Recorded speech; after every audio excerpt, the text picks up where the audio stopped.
All right, let's get to the fucking news. We The are sun's following coming out. breaking Jesus news at Christ. this hour here on Live Now from Fox. You're taking a live look at the White House as we have learned that President Trump is now ordering action to be taken against the country of Colombia, saying, quote, I was just informed that 2 repatriation flights from the United States with a large number of illegal criminals were not allowed to land in Colombia. This order was given by Colombia's socialist president, who is already very unpopular amongst his people. His denial of... What a funny thing to say while you're in the process of like enforcing your will upon this person. Like I find this kind of funny where he's like, "Oh, this like stupid ass socialist president, nobody likes them." Okay. Well, your actions are probably even less popular from the perspective of Colombians, where you're like, hey, these people that have done crimes in the United States of America, they're your responsibility now. Like, I suspect that the Colombian president saying no to that, saying no to this like deportation, like saying no to receiving these deported people is probably somewhat a popular move, right? Like, who the fuck is like, oh yeah, please give me all the criminals that did crimes in your country? You don't have to like directly send them in the way that Trump claims that is how it goes. But oh my god, my fucking hair! I'm gonna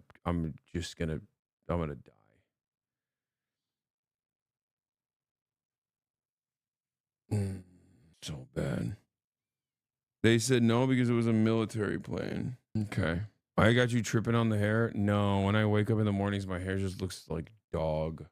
These flights has jeopardized the national security and public safety of the United States. So I have directed my administration to immediately take the following urgent and decisive retaliatory measures. And he also just shared that information in a social media post.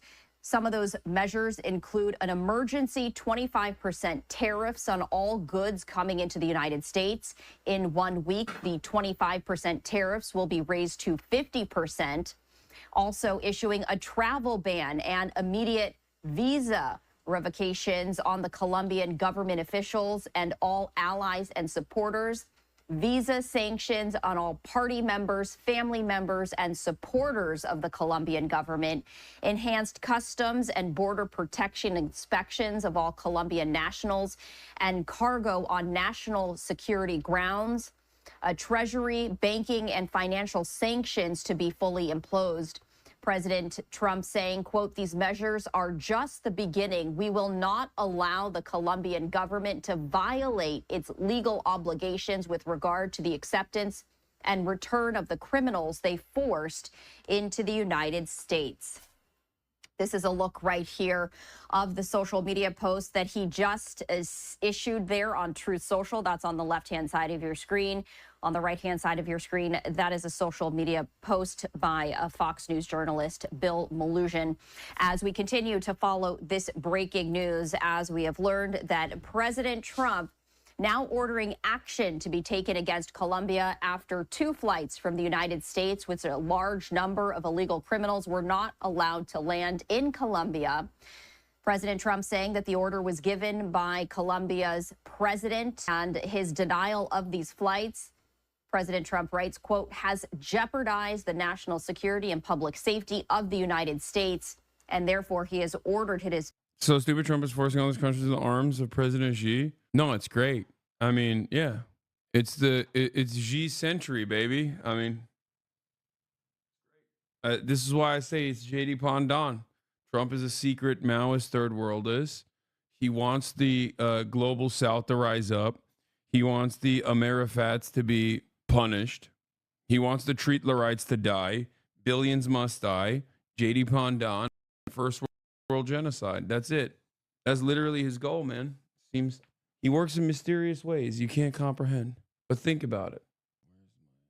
Okay, whatever. Think about how much he's fucking the bag up for America, you know? Think about how much he has messed up the bag for the United States of America. He's doing it so much, you might as well be doing it on purpose. He might as well be doing it deliberately, you know? It's the Chinese century. The Chinese century of humiliation is over. It's now the Chinese century of prosperity. the Chinese century of dominance. Administration to take a number of retaliatory measures, including emergency tariffs, a travel ban, revoking visas, sanctions, and also financial sanctions. Yeah, he came in with the faucet of sanctions, and of course, the Colombian president changed his attitude.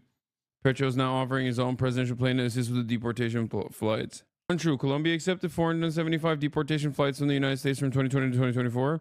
Fifth behind Guatemala, Honduras, Mexico, El Salvador, according to Witness at the Border, an advocacy group that tracks flight data. It accepted 124 deportation flights. Yeah, so I guess the point at contention here is the military plane being used. So he was like, we don't want military planes to be used. You need to use civilian planes and commercial aircraft. You can't use military planes. That's what it is. A travel ban for government officials, new 25% tariff on goods with an increase of 50% next week, visa sanctions and increased inspections of Colombian cargo. I mean, this is smart. Like I've talked about like using the pre-existing power that you have. I mean, it's just it sucks because it's being done at the behest of like an incredibly cruel and stupid policy, I guess. But like on principle, Trump doing this to Colombia, like big dogging Colombia like this, is no different than what I advocate for with, or what I advocated for with Biden. Not to do this for like deportations and forcing countries that are poorer than us to, you know, play the role of a space to hold a lot of these people, but rather like enforce your agenda upon people within the government by saying, you're going to do this, Jack, or else I'm going to use pre-existing law and pre-existing mechanisms to punish you. You can do this to anyone. You are the American government. You can literally do this to billionaires if you want to. You can take away all their assets. Imagine a world where we could do that. Anyway, but instead we live in a world where JD Vance is the vice president. And he did a Face the Nation. And in that Face the Nation, he had some funny moments. One of those funny moments immediately that comes to mind is how JD Vance wants to deport anyone and everyone. From JD Pondon to John Don Vance. Let's take a look. It would tie, bipartisan opposition, smallest margin since the job was created, you would break that tie. If the nominee can't unite your party, how's he going to lead 3 million people? Well, look, I think Pete is a disruptor, and a lot of people don't like that disruption, but Margaret, that disruption is incredibly necessary. If you think about all of those bipartisan massive votes, we have to ask ourselves, what did they get us? They got us a country where we fought many wars over the last 40 years. Oh, what the hell? Dude, that's so funny. I just paused it and it effed for that second and then it came back. Like it effed and came back right as I paused it.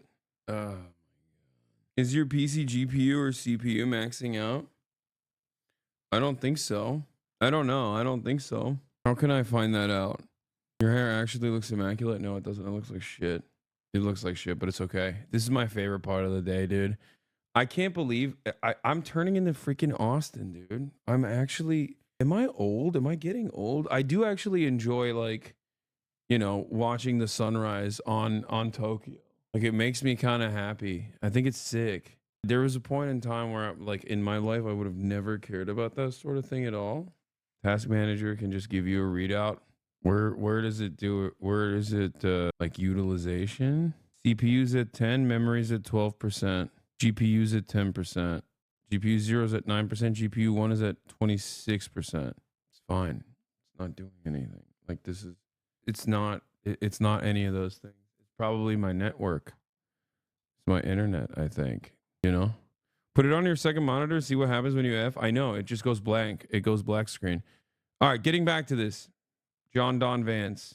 John Don Jedediah Vance. Let's buy airplanes for billions and billions of dollars, terrible cost overruns. The delivery dates are always delayed. So we need a big change. Now, admittedly, there are people who don't like that big change, but it is necessary, and it's explicitly what Donald J. Trump ran on. And I think part of the reason why the American people elected him their 47th president. So the main objective is changing all of that? That it's going to be Pete alone? I'd say the main problem the main thing that we want Pete Hegseth to do is to fix the problems at the Department of Defense. And unfortunately, there are many. We've gotten into way too many wars that we don't have a plan for winning.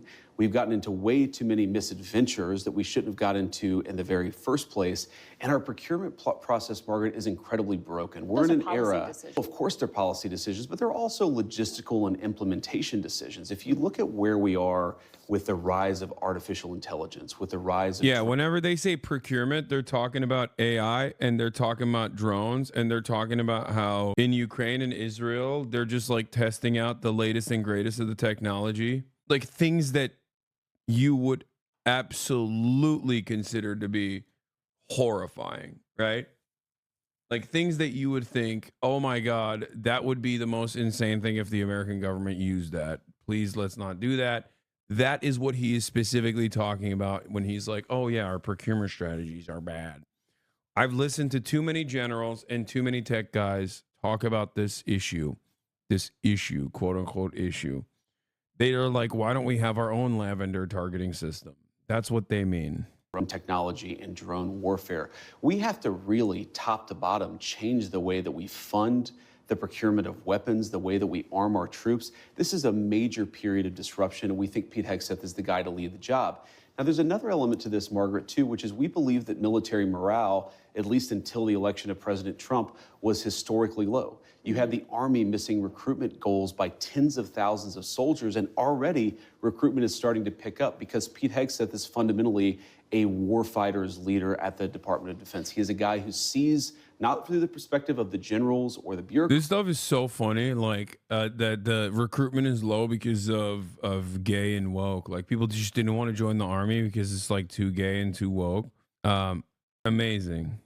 He looks at things through the perspective of the men and women that we send off to fight in our wars. Both the Wall Street Journal and the National Review, conservative publications, as you know, have been critical of Tulsi Gabbard. The Review called her an atrocious nominee who deserves to be defeated. They compared her defense of Edward Snowden, the fugitive who stole U.S. secrets, to an attorney general who thinks the mob gets a bad rap. Her refusal to accept U.S. intelligence findings that Assad gassed his own people, they said, was like a nominee for OMB director not being able to count. Does any of this give you pause putting her in charge of the U.S. intelligence community? Yes or no? No, Margaret, look, these are publications that attacked Donald J. Trump obsessively, but those publications don't determine who the president is, the American people do. Him. And Donald J. Trump is the person who determines who his cabinet is, not these publications that I think, frankly, have lost relevance. The Senate will ultimately decide. Well, the Senate will provide advice and consent, as is its constitutional obligation, but I feel confident that Tulsi Gabbard will ultimately get through. Two things that are important to know about Tulsi. First of all, she is a career military servant who's had a classification at the highest levels for nearly 2 decades. She has impeccable character, impeccable record of service, and she also is a person who I think is going to bring some trust back to the intelligence services. The bureaucrats at our intelligence services have gotten completely out of control. They've been part of the weaponization of our political system, the weaponization of our justice system. We need to have good intelligence services who keep us safe. But part of that is restoring trust in those services, and we think Tulsi is the right person to do it. That's she why doesn't the president trust those intelligence services. She recognizes that the bureaucrats have gotten out of control, and we need somebody there who's going to rein them in and return those services to their core mission of identifying information that's going to keep us safe. You campaigned on lowering prices for consumers. We've seen all of Controversial these opinion. Controversial opinion alert. Tulsi Gabbard is my dark horse in this administration. I think she's so insane, and it literally makes no sense to have her in the position, in any position at all in this administration, but specifically that position. It just makes no sense to me, and therefore she's my favorite pick. Like, I think it's even crazier than Pete Hegseth as Secretary of Defense. I'm not joking. Like, there's just, I think, well, first of all, a lot of Americans, a lot of people have said Tulsi Gabbard is worse than Pete Hegseth, especially like in terms of what her responsibilities are. And I kind of get it, which is why I think it's cool. It just doesn't make any sense why you would have someone like Tulsi Gabbard at any position. Okay? I'm telling you right now, it is one of the most insane choices to make. Because Pete Hegseth is like a regular ass racist, right? He's a Christian dominionist. He's a Christian nationalist. But there is Like, if you're wondering, there are a million guys like that. Okay. Whether they have Jerusalem cross tattoos or not, his perspective is oftentimes reflective of the broader American consciousness and the grand design that America has on the region. Tulsi Gabbard's indecipherable worldview as a member of a like random cult with a who presents himself as an Indian man that has created so many unique political positions for Tulsi Gabbard that make F and back, it's mini F. So many unique positions for Tulsi Gabbard that make Ro Khanna look coherent. Okay? It's fascinating. I really want to know. Like, I mean, they even mentioned it. They even mentioned it themselves, right? Like, they were like, Tulsi Gabbard is pro-Assad, right? People oftentimes will, let's just say, exaggerate about someone's perspective, right? But there's a reason why people didn't say Tim Walz is pro-Assad. Tim Walz was an anti-intervention in Syria guy, okay, when he was in the Senate, when he was in the House of Representatives. And I think it's a pretty solid approach to take for American intervention, especially if you're like a fucking Minnesota congressperson, right? But why does nobody say he's a Assadist? Because he's not an Assadist. Tulsi Gabbard is uniquely maybe pro-Assad, while also simultaneously, literally, like taking good positions, like being pro-Edward Snowden, right? Like, it just doesn't make sense. It doesn't make sense. It never made sense to me why she ran as like the anti-imperialist candidate as a soldier. And then the American government was like, hey, can you go do psyops in Africa for the CIA? Like, just remember, Tulsi Gabbard was like, I'm an anti-interventionist. I hate interventions. Also, if there's a Muslim intervention, I think we should intervene harder. Okay? Like, that was her position. And then she turned around. Yeah, exactly. Because he didn't go to visit Assad and his. No, that's what I'm saying. Like, when people say, oh, this person is an Assadist or whatever, like, sometimes it doesn't make sense. Sometimes they're just doing the classic, like, oh, you're anti-American. Oh, you're anti-American intervention, which means you love the other guys, right? Tulsi Gabbard is one of the people that even I look at and go, maybe she does love the other guys. Okay? There is a degree of involvement that doesn't make sense from my perspective, where I think she was, I'll put it this way, I think she's the OG Jackson Hinkle. Do with that information what you will. I think she's the OG Jackson. She was the Jackson Hinkle prototype. And Jackson Hinkle is like the newer version that the government rolled out, if that makes sense. Because it's like, it's just strange that you go and you visit Assad and his intelligence officers, and then you come back and you have this like insane framework that you're operating off of, where you're like, I'm the anti-intervention candidate, but then while you're the anti-intervention candidate, you're also consistently advocating for, one, more intervention as long as it's against Muslims, okay? And two, the government's like, yeah, we're now going to, deploy you to do psyops in Africa. That's weird. Why? It's weird because why did the American intelligence agencies not treat, wait, what the fuck? Is there like what is happening here? Is there like a glare on the camera? On the camera lens? What's happening? Do you see that? Is that a hair or something? What is going on? I'm gonna melt down. The light of Allah? Yeah, that's what it is. Okay. Like, here, listen to me. Listen. If she is a massive security threat, and she's doing a lot of stuff that, like, would make you consider she's a massive security threat, right? Why the fuck did the American military deploy her to Africa to do? Wait, that only got worse. No. Oh, no. I think it's a scratch on the lens. Oh, no. Oh, no. How did that happen? Oh, shit. Surely a filter?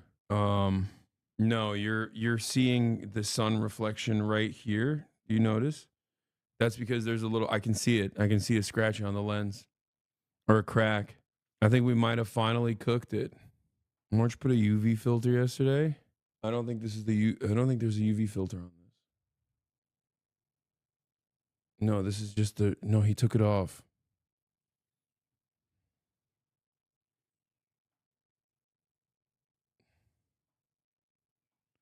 Is it the lens or the lens filter? I don't know.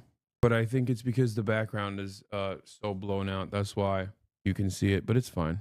Yeah, we'll figure it out. We'll definitely get like a you don't see it when my hand is closer to the lens. It's because it's also you're seeing it because the light is reflecting. Like the light is like beaming right into it because it's blown out. It's fine.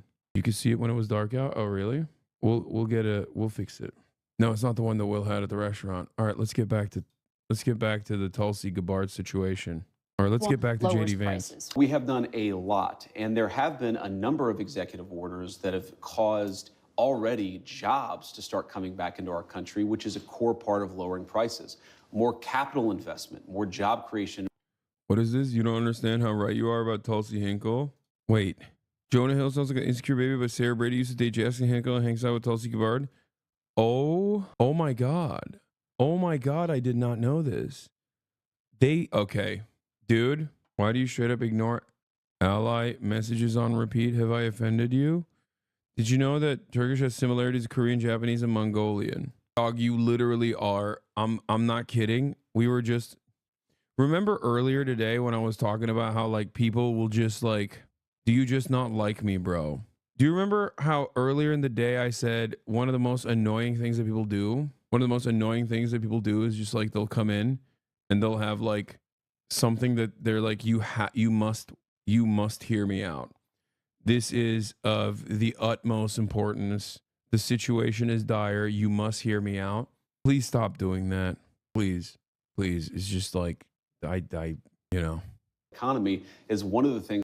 I'm losing it a little bit right now. I don't know why is this so difficult this morning?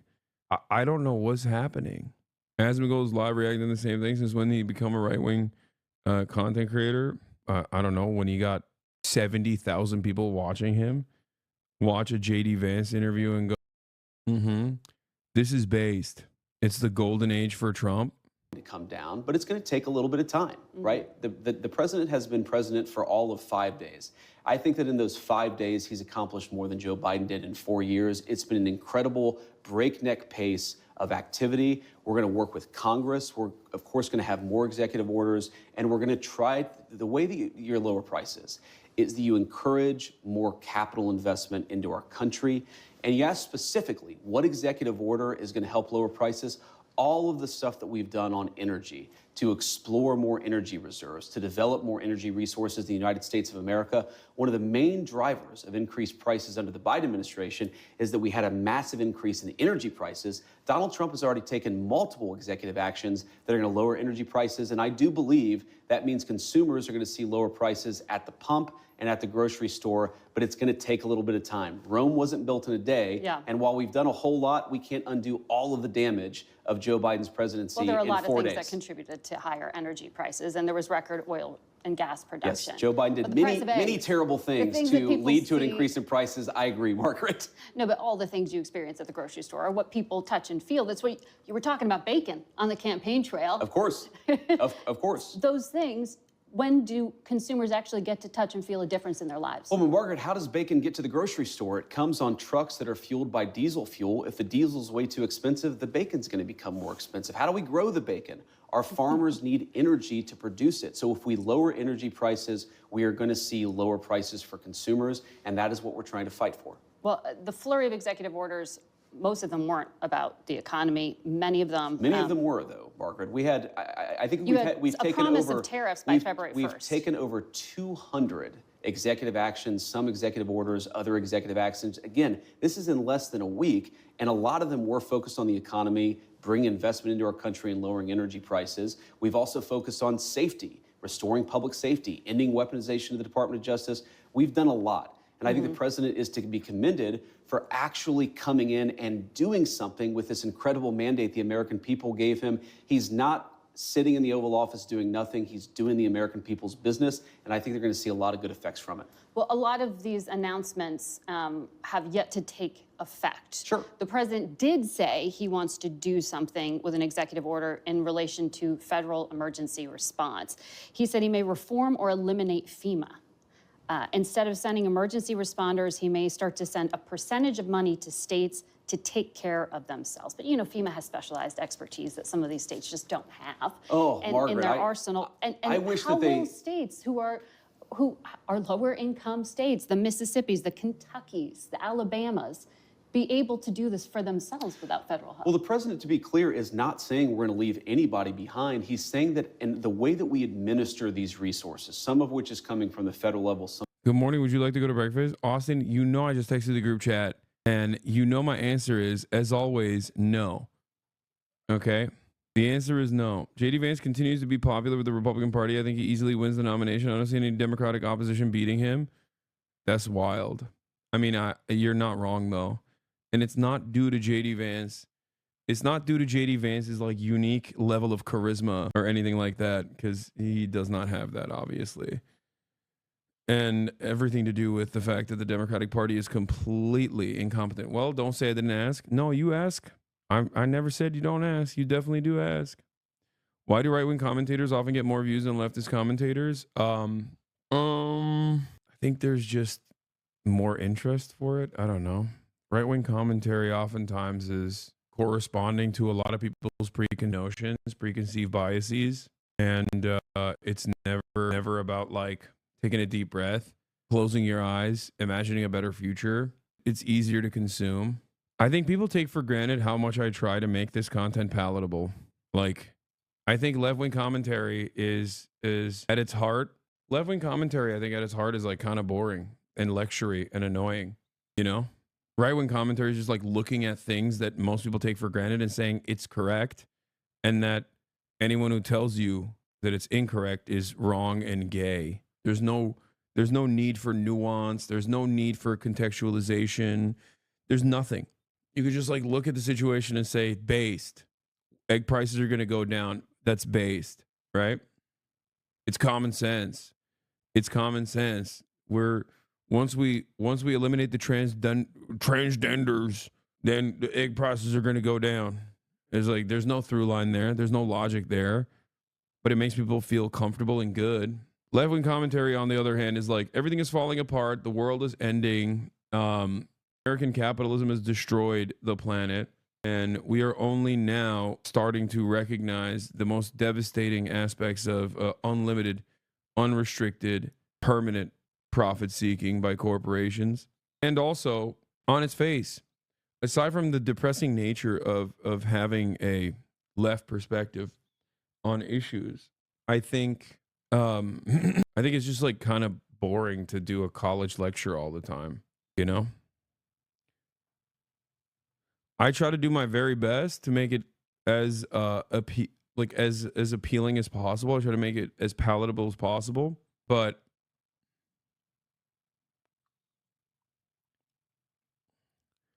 there is a lot of I think antagonism towards people that want to make change happen in the opposite direction that society is designed to exist under. That's it. People fear change. People don't have the capacity to dream. People fear change. People don't like it. So it's much easier to just be like, much easier to just sit back and say, everything is wrong because of the people that you don't like. They've ruined your life. Everything is wrong because of transgenders. Everything is wrong because of undocumented migrants. And our based God, Trump, is going to kick them out, and everything's going to get better. Which is coming from the state level. We've got to get the bureaucrats out of the way and get the aid to the people who need it most. But these Let's are the be first honest, Mark, you talk about the expertise from FEMA. FEMA in North Carolina, in California, in Florida with some of the hurricanes has often been a disaster. And it's not because we don't have good people at FEMA. It's because bureaucratic red tape and garbage prevents the rapid deployment of resources to the people who need it most. But the states are now going to have to do this themselves? The president is trying to encourage us to reform the way that we deliver emergency response in a way that gets resources to the people who need it. So don't take him literally.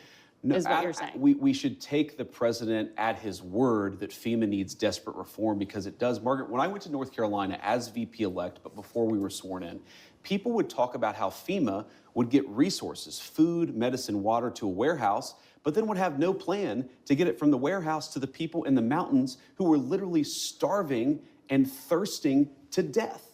We can do so much better, and under Donald Trump's leadership, we will. But they work with the state and local officials. They often So don't work now well it's enough. And again, that's going not to be on the because state of and local officials? No, the FEMA management officials don't work well enough with state and local officials to get resources to the people who need it. We should expect, and this is, I think, one of the Yeah, you know who's going to do that better? Whatever comes next that they're advocating for, which I suspect will be, I don't know, someone close to Trump taking over this process and turning it into a for-profit structure with fat government contracts that will yield tremendous returns on investment, that will absolutely make the for-profit disaster relief industry, that will create the for-profit disaster relief industry that will collapse any kind of relief efforts.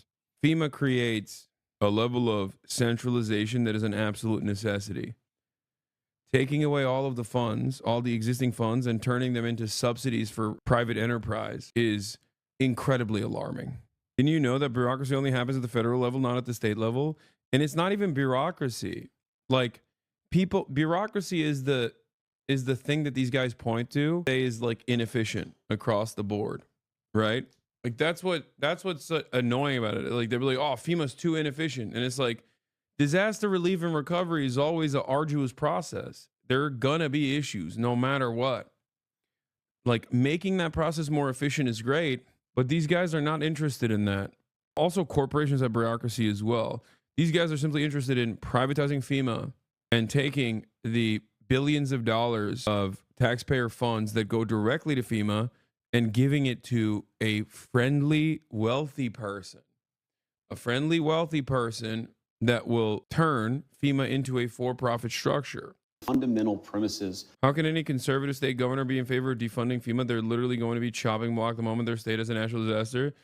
I mean, how can any conservative politician be in favor of destroying the U.S. Postal Service when the last line of delivery for many rural communities that overwhelmingly vote for Donald Trump would no longer get their deliveries, like will no longer be able to get their medication if the U.S. Postal Service was also privatized?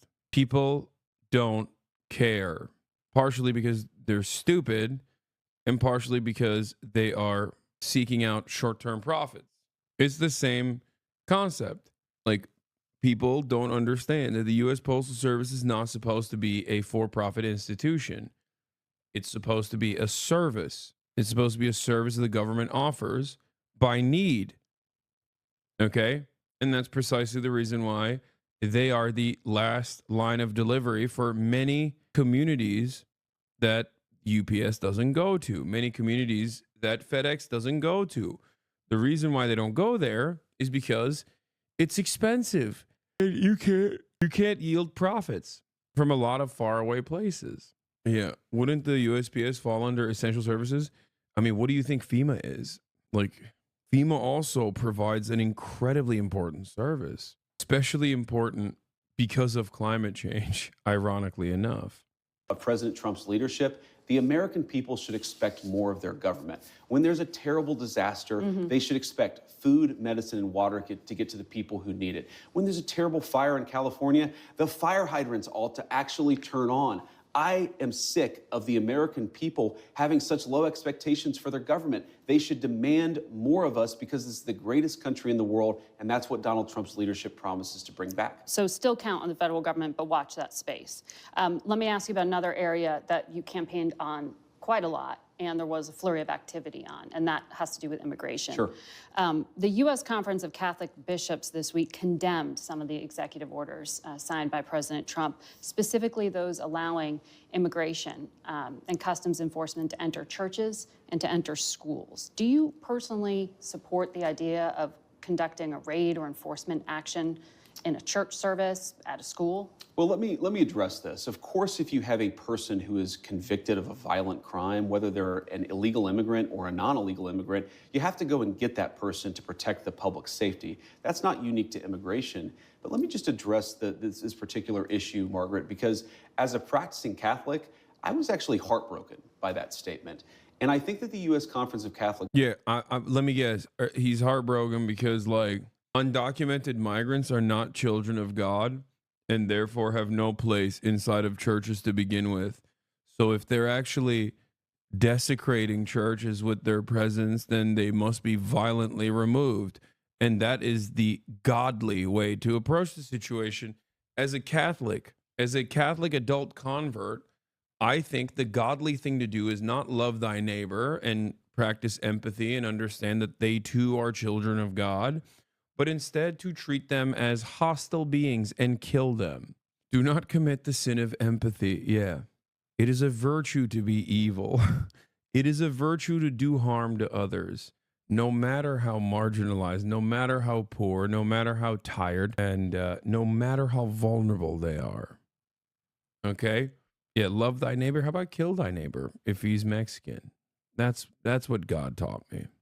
Thanks, JD. Bishops needs to actually look in the mirror a little bit and recognize that when they receive over $100 million to help resettle illegal immigrants, are they worried about humanitarian concerns or are they actually worried about their bottom line? We are going to enforce immigration law. We're going to protect the American people. Yeah. Donald Trump promised to do that. And I believe the U.S. Conference of Catholic Bishops, if they're worried about the humanitarian costs of immigration enforcement, let them talk about the children who have been sex trafficked because of the wide open border of. Do not commit the sin of empathy. What did this guy say? Christians, if Christians are right. He said, do not commit the sin of empathy. I believe South Florida would get hit by a major hurricane in the next 5 years and will destroy Miami, Fort Lauderdale, and Palm Beach. It has been 20 years since the last major storm, and climate change and mismanagement have caused massive overflow in the Everglades, meaning flooding will come to both the east and the west. Yeah, Catholicism dictates. My understanding of Catholicism leads me to recognize the reality that refugee resettlement, working with some of the most vulnerable people is not what the church is supposed to do. What the church is supposed to do instead is work with rich people, okay? As a Catholic, I maintain the position that the prosperity gospel is the appropriate modus operandi of any sort of religious structure. It's great. It's good stuff. Thank you, JD. Yeah, do not welcome the stranger into your land. Bible shit. Recently, M. Hood and mine's mom. Oh, Andrew episode 1. I was like, what do you mean? I realized that you changed your name. Told me that adult Catholic converts and trad people are fucking morons because she has 11 kids and did live a trad country life and said it sucks. She also said we need to deport white Karens because they're miserable bitches. It's true. My Catholic in-law said no more people. We don't want any more people about immigrants. That's crazy. Biden. You personally let them talk support them about going into people like schools Laken and Riley churches. who were brutally murdered. I support us doing law enforcement against violent criminals. What the sin of empathy tweet popped off because everybody dunked on it, and now I don't know what the actual post looks like. Oh, here, actual post got deleted. Let's see what the real post is. Do not commit the sin of empathy. This snake is God's enemy and yours too. She hates God and his people. You need to properly hate in response. She is not merely deceived, but is a deceiver. Your eye shall not pity. Do not commit the sin of empathy. Like, do not commit the sin of empathy is something that a villain would say in an anime, okay? Like, what do you mean? Do not commit the sin of empathy? Why is this guy posting like a video game villain, dude? Do these guys not realize that, like, they just come across as unironically satanic? Meanwhile, the Church of Satan is doing the opposite, actually practicing more moral religious values. Anyway, hold on. I'm telling Marshall, look at my stream now. I'm going to send him the photo.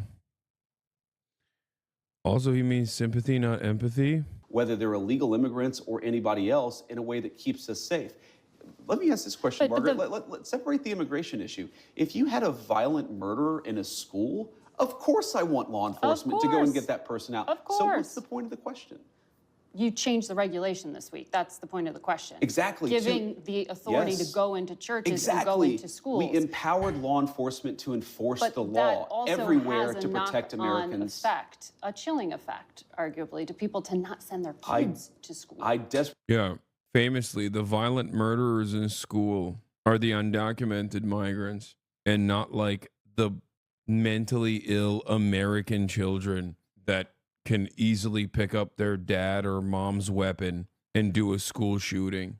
Yeah, those are the violent people that must be removed.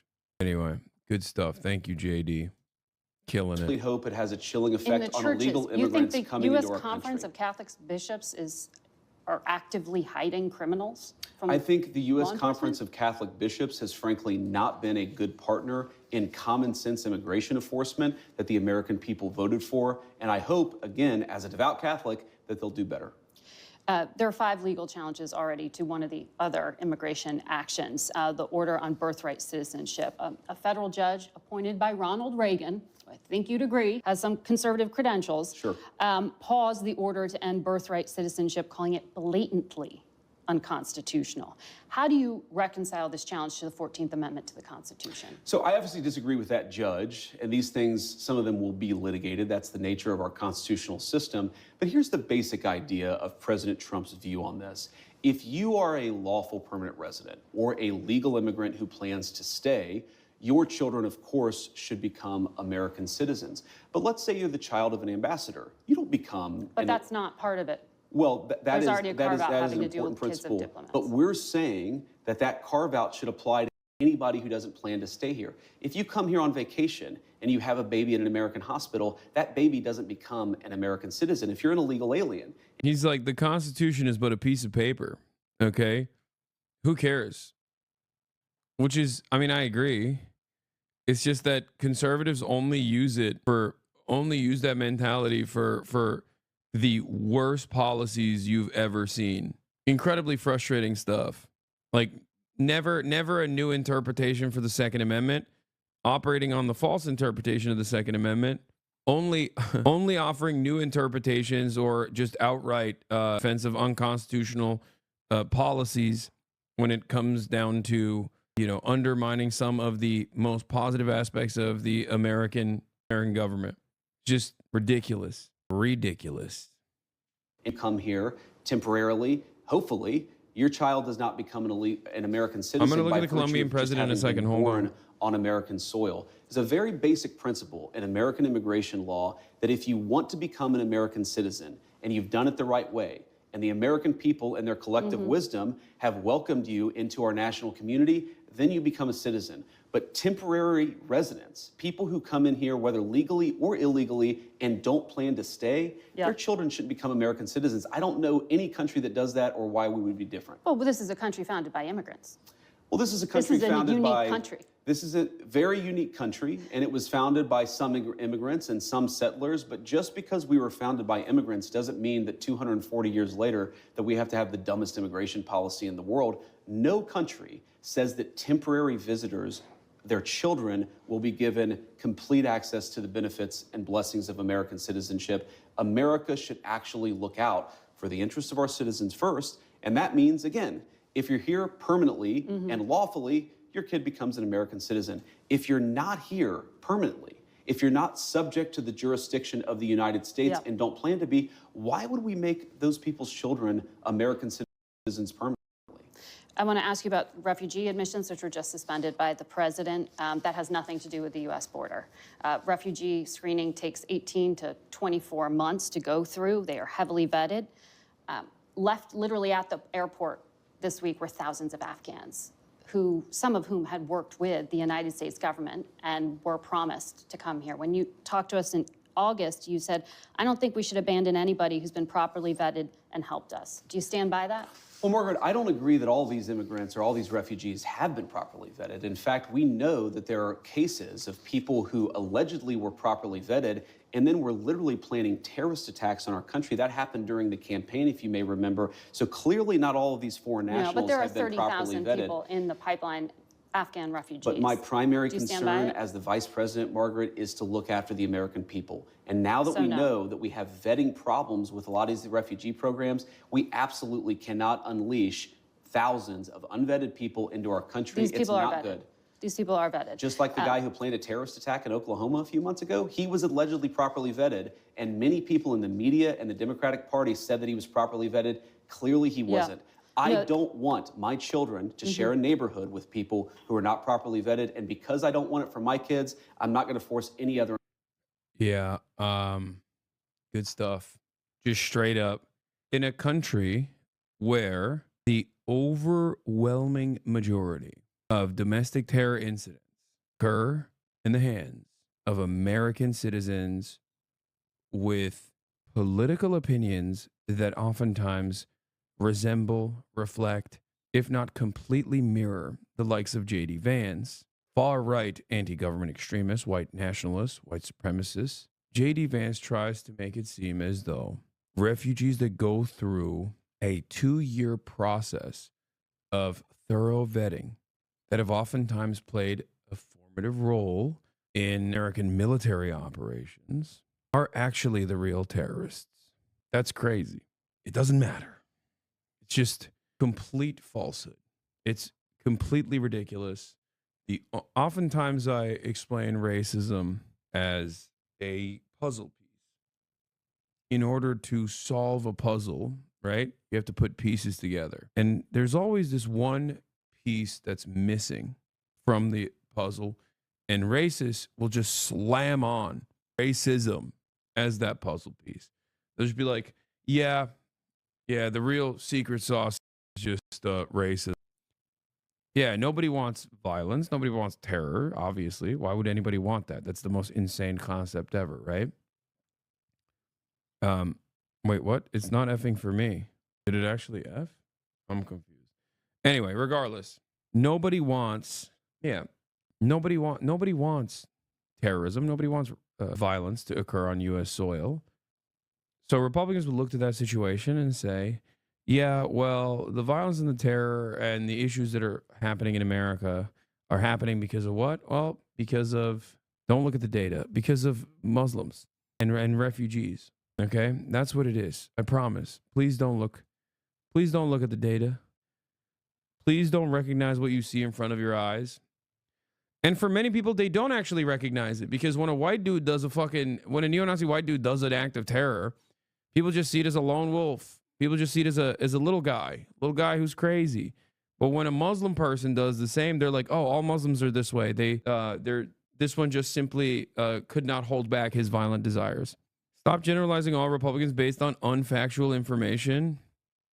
Explain what you mean right now. Because I'm not generalizing all Republicans. I'm talking about the attitude that this Republican, who is the vice president right now, is demonstrating.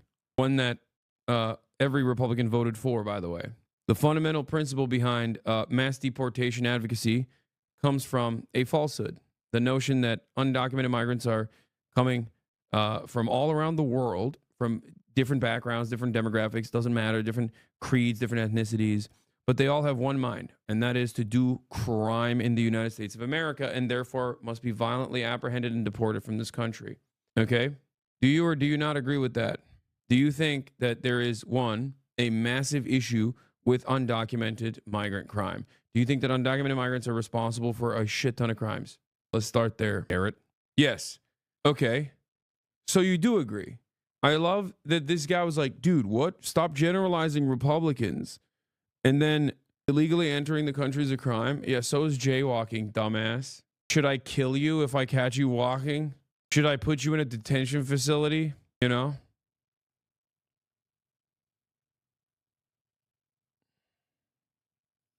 So is not stopping at a stop sign. Like, not coming to a full stop at a stop sign is a crime. Do you think all crimes are the same across the board? You're like, listen, I don't understand, dude. This guy's doing the I see no color, but for the law, you know? You don't understand, brother. I see no difference, okay? People who accrue child sexual abuse material and people who don't come to a full stop at the stop sign are both in direct violation of the law. And therefore, I'm law blind. I'm law blind. Okay. Who says Republicans want immigrants dead? I think you are hyper focusing on one aspect of my commentary and failing to comprehend that deportation, no matter what, is an incredibly violent act. It doesn't have to immediately lead to death or whatever. And you think that it's hyperbolic. Okay. And when I'm doing commentary, I am being hyperbolic, although Republicans do say that all the time.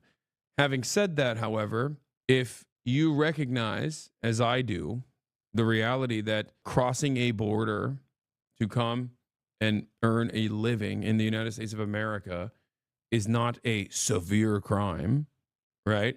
That is worthy of the most severe kinds of punishment outside of death, I guess, because being deported is an incredibly violent protocol, an incredibly violent punishment for something that is not as severe a crime as I think you would also recognize. Trump's executive order targeted people with violent crimes, not just going after all immigrants. Then we should do more help people come in here legally. Republicans don't disagree with that.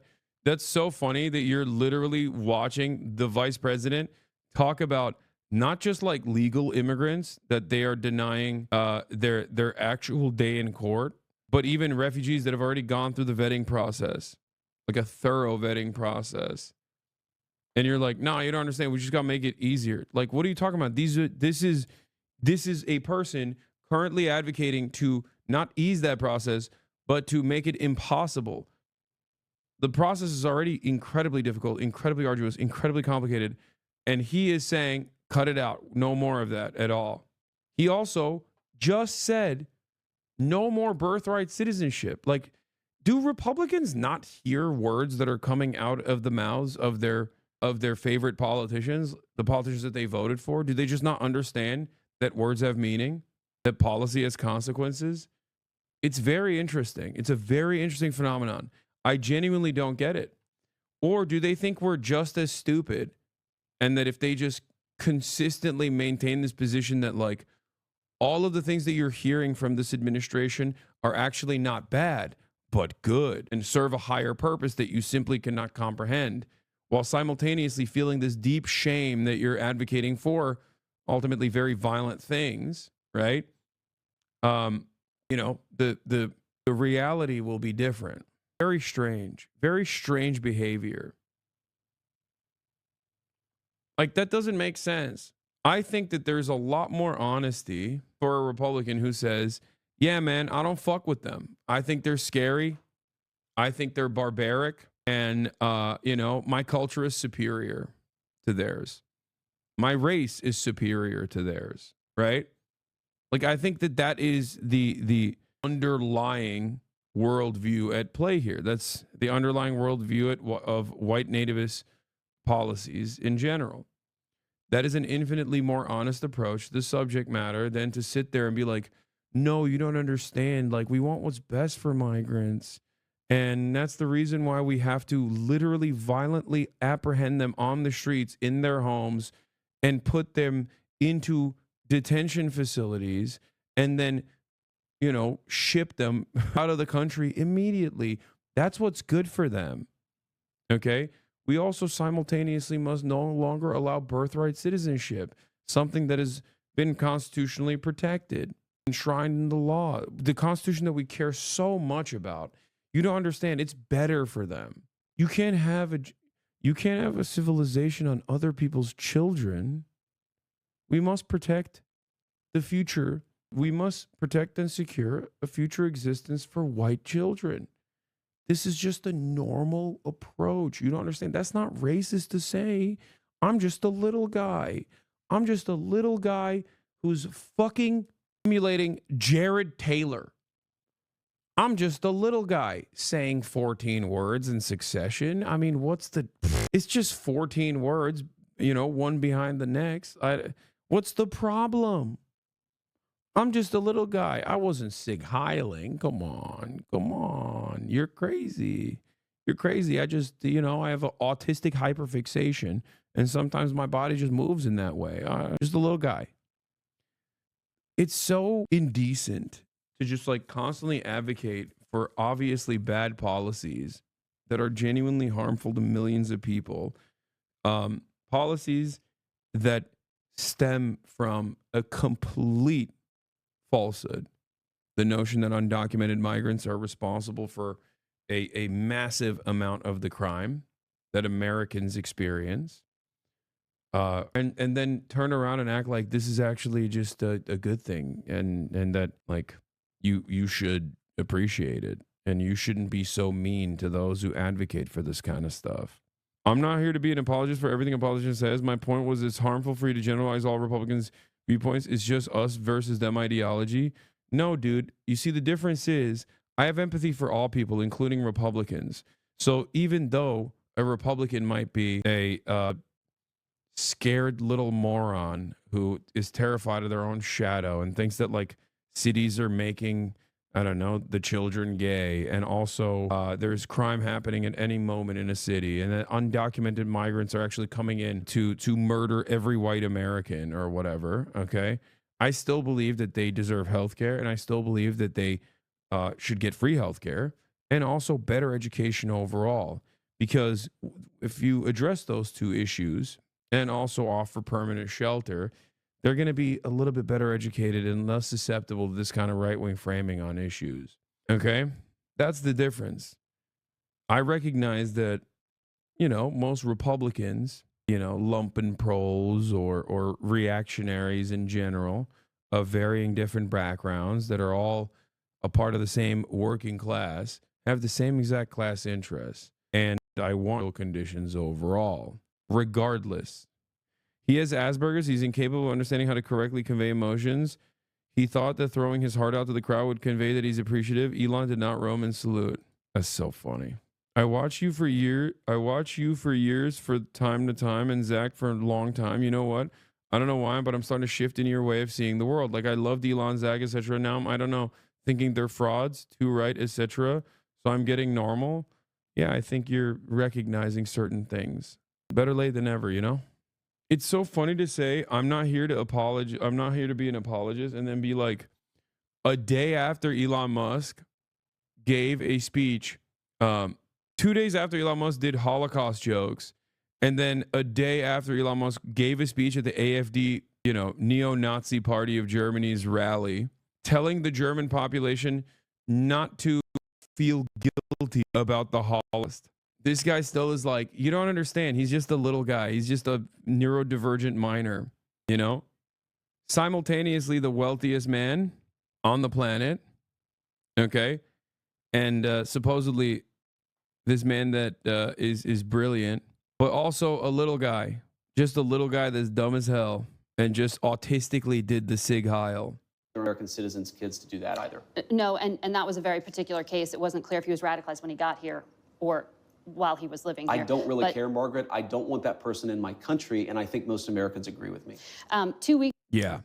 Yeah, no, it's you know, you're permanently different, right? So I guess it's not a So if you're a refugee or not, right? If you're a refugee or not, like there's a difference. When an American is radicalized and they engage in an act of terror, okay? That's different than when a refugee is radicalized in America and engages or plots an act of terror, okay? That refugee is permanently representative of every other migrant that comes into the country because they're a hive mind. They're a parasitic force, okay? They're a hive mind. They're a parasitic force, and there is an intractable quality, an unchanging quality to them. I wonder what it is. Yeah. Yeah, there's no assimilating, okay? You are permanently an outsider if you're a refugee. There's just something about it. There's just something about it. Maybe, I don't know, their racial disposition. Hassan, choose your poison. You have many people who listen to you, yet you deceive them into believing Democrats are innocent, good people with good policies. They don't even follow through on what they claim to stand for. Stop being so hard-headed. Yeah, I famously always say that.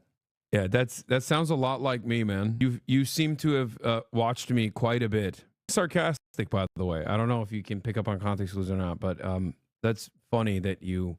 Yeah. People will come in here and just say anything. Ago, you were on Fox News and you said, if you protested peacefully on January 6th and had Merrick Garland's Department of Justice treat you like a gang member, you should be pardoned. If you committed violence on that day, obviously you shouldn't be pardoned. Did you counsel the president against these blanket pardons for 1,500 people? Well, Margaret, I noticed including those who committed violence. Margaret, I noticed that you cut off the thing that I said immediately after that. The full quote is that, of course, there are gray areas. And here's the nature of the gray area. Merrick Garland's Department of Justice denied constitutional protections in the prosecutions. There were double standards in how sentences were applied to the J6 protesters versus other groups. What the president said consistently on the campaign is that he was going to look at a case-by-case basis. This is blanket. And that's exactly what we did. We looked at 1,600 cases, and the thing that came out of it, Margaret, is that there was a massive denial of due process of liberty, and a lot of people were denied their constitutional rights. The president believes that. I believe that, and I think he made the right decision. Daniel Rodriguez used an electroshock weapon against a policeman who was dragged out of the defensive line by plunging it into the officer's neck. He was imprisoned, sentenced to 12 years, 7 months. He got a pardon.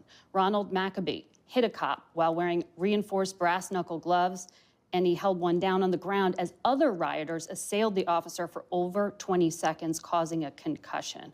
If you stand with law enforcement, how can you call these people unjustly imprisoned? Margaret, you're separating, there's an important issue. There's action on the 6th, and we're not saying that everybody did everything perfectly. And then what did Merrick Garland's Department of Justice do in unjustly prosecuting well over 1,000 Americans in a way that was politically motivated? Is violence like that against a police officer ever justified? Violence against a police officer is not justified, but that doesn't mean that you should have Merrick Garland's weaponized Department of Justice expose you to incredibly unfair process, to denial of constitutional rights, and frankly, to a double standard that was not applied. Are my eyes and my ears deceiving me?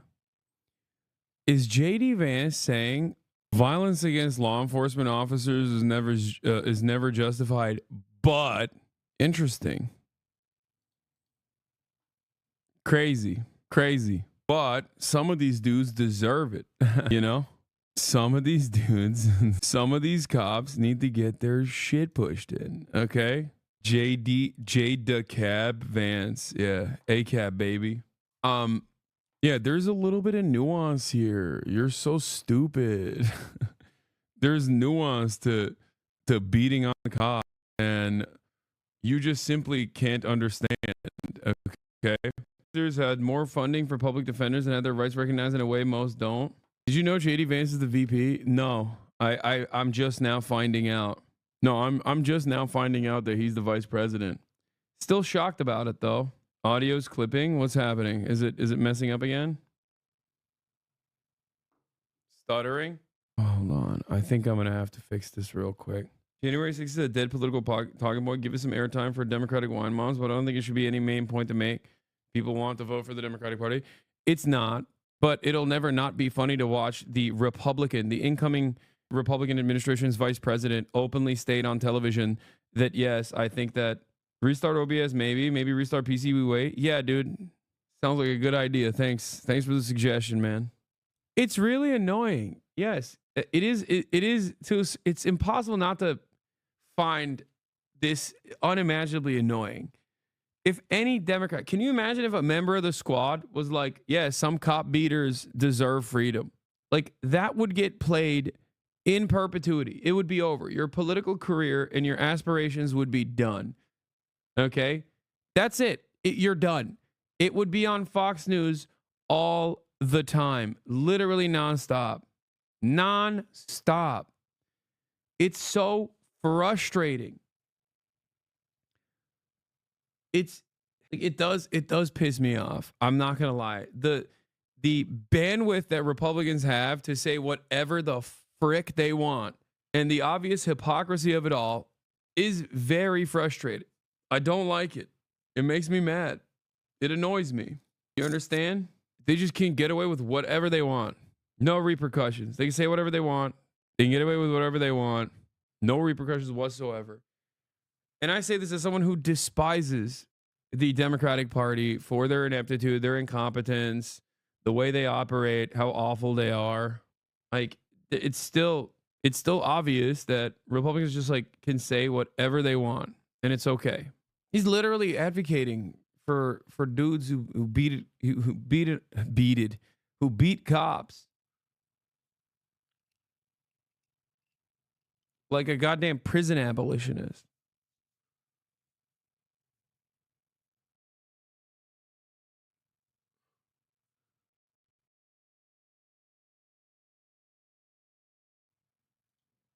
Many people, including, of course, the Black Lives Matter rioters who killed over 2 dozen and never had the weight of a weaponized Department of Justice come against them. The pardon power is not just for people who are angels or people who are perfect. And of course, we love our law enforcement and want people to be peaceful with everybody, but especially with our good cops. That's a separate issue from what Merrick Garland's Department of Justice did. We rectified a wrong, and I stand by it. I'm being told we're out of time, but I want to quickly Sure. ask you, the Please. richest men in the world were at that Capitol on Inauguration Day, heads of Amazon, Google, Mark Zuckerberg of Facebook. In August, you told us Google and Facebook are too big. We ought to take the Teddy Roosevelt approach, break them up. Don't let them control what people are allowed to say. They've now donated to the Trump inauguration. Are you still going to break up big tech? So, you know who else was at the inauguration was my mom and a lot of people who just supported the president and fought every single day to get his election. And They to make gave it, $1 million and to make it possible. each to the inauguration. Well, there were a lot of people who didn't give $1 million to the inauguration. pretty good seating. Who were on that stage, Margaret. They didn't have as good a seating as my mom and a lot of other people who were there to support us. But look, we believe fundamentally that big tech does have too much power, and there are two ways they can go about this. They can either respect Americans' constitutional rights, they can stop engaging in censorship, and if they don't, you can be absolutely sure that Donald Trump's leadership is not going to look too kindly on them. So they're still on notice. They're very much on notice. On Saudi, Mr. President, you spoke to the Crown Prince. Did you discuss a normalization deal between Israel and Saudi? I discussed getting oil prices down, because if you get What is this photo? Yeah, my mom was there. So get wrecked. What now? You know who else was there? My mom. Oh, sick, man. I guess you're not completely bought and sold by the tech oligarchs. Like, how does that work? How does that actually work on anyone? Who goes, wow, brilliant take. I didn't think that the vice president's mom would get great seating at the fucking inauguration, dude. This snarky questioning for liberal media after they spent years defending these giants is so funny. Who in their serious mind goes, wow, the liberals are the party of non-tech giants? I agree. Where was this energy before Donald Trump is a great question. But also the Democratic Party itself should use this as an opportunity, to basically change their trajectory in its entirety and start going after billionaires unconditionally instead of saying there are some good billionaires and some bad billionaires and we just have the good billionaires on our side. It's like, it's so stupid. You see AOC talking with John from the Daily Show? No. Mind me. prices down, Russia will stop the war. And Biden should have never allowed him to go up so high. When Biden let them go up to that level, he was just inducing Russia, which sells oil, to go into a war. So he should have never allowed. The Democrats, namely Biden, allowed oil prices to go up. That's one of the reasons you have.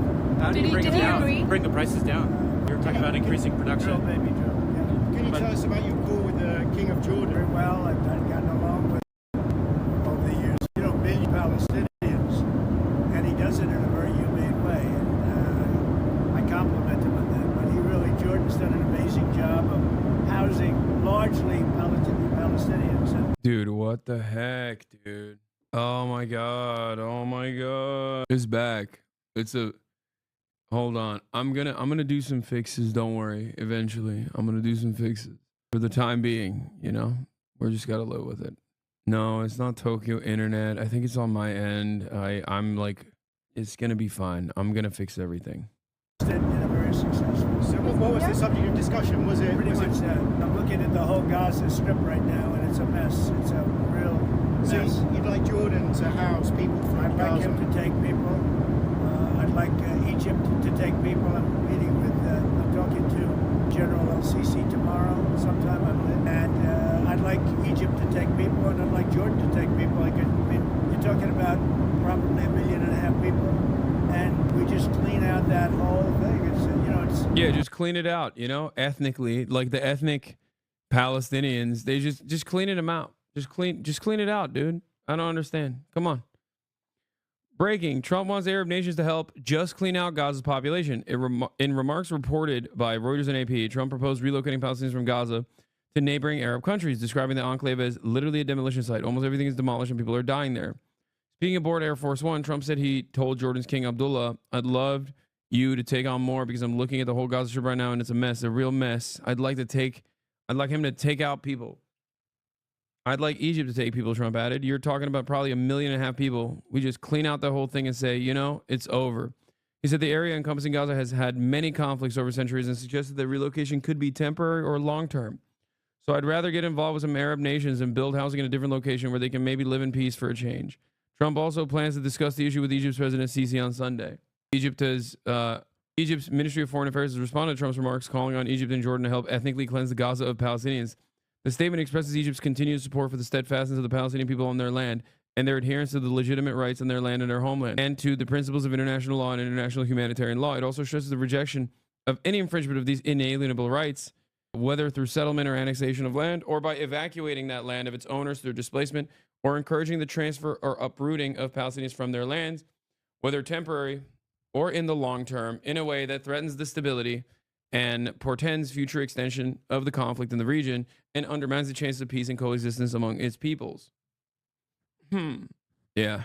Dude, I'm so torn on this issue, but he's not asking Israel, come on, man. Yes, they need homes with guarantee of return also. No, there's no guarantee of return. They're never going to let them return. He wants to ethnically wipe out the Gaza Strip at the behest of Israel, as I've suggested in the past that he most likely would do, and also reshift their priorities into the West Bank anyway, and then permanently annex the West Bank. The problem with this is that this is what I suspected the American policy was out of Israel this time around. And I repeated it over and over again. The thing that really frustrates me about this, okay, specifically, is that the Biden administration had no intention of doing anything differently than Donald Trump. And now that Donald Trump has been able to successfully push for a ceasefire, he can just move on with these desires. The Biden administration made no assurances that they even wanted the ceasefire at all. And that's what's unimaginably frustrating. Like, so people will look to this and go, well, see, Trump is so much worse on Gaza. He was going to be. And that's what my suspicion was as well. But if I knew that, then why the fuck did the Biden administration not take action to put a stop to all of this when they had every opportunity to do so and refused to do so? Do you see what I'm saying? Just like I've held the Trump administration accountable for October 7 for a lot of the policies that ended up making October 7 a reality from the Trump administration, I still hold the Biden administration accountable for refusing to stop Israel when they had every power to do so. It was so simple that Donald Trump was able to do it with a random real estate developer. And now they're going to re-escalate, most likely. The Abraham Accords and everything that the Trump administration did actually cut out Palestinians from the conversation. That was a major reason why October 7 happened. And now Donald Trump is literally going on with the same exact principle where he's like, come on, just get him out of there. What are we doing here? It's Israel's land now.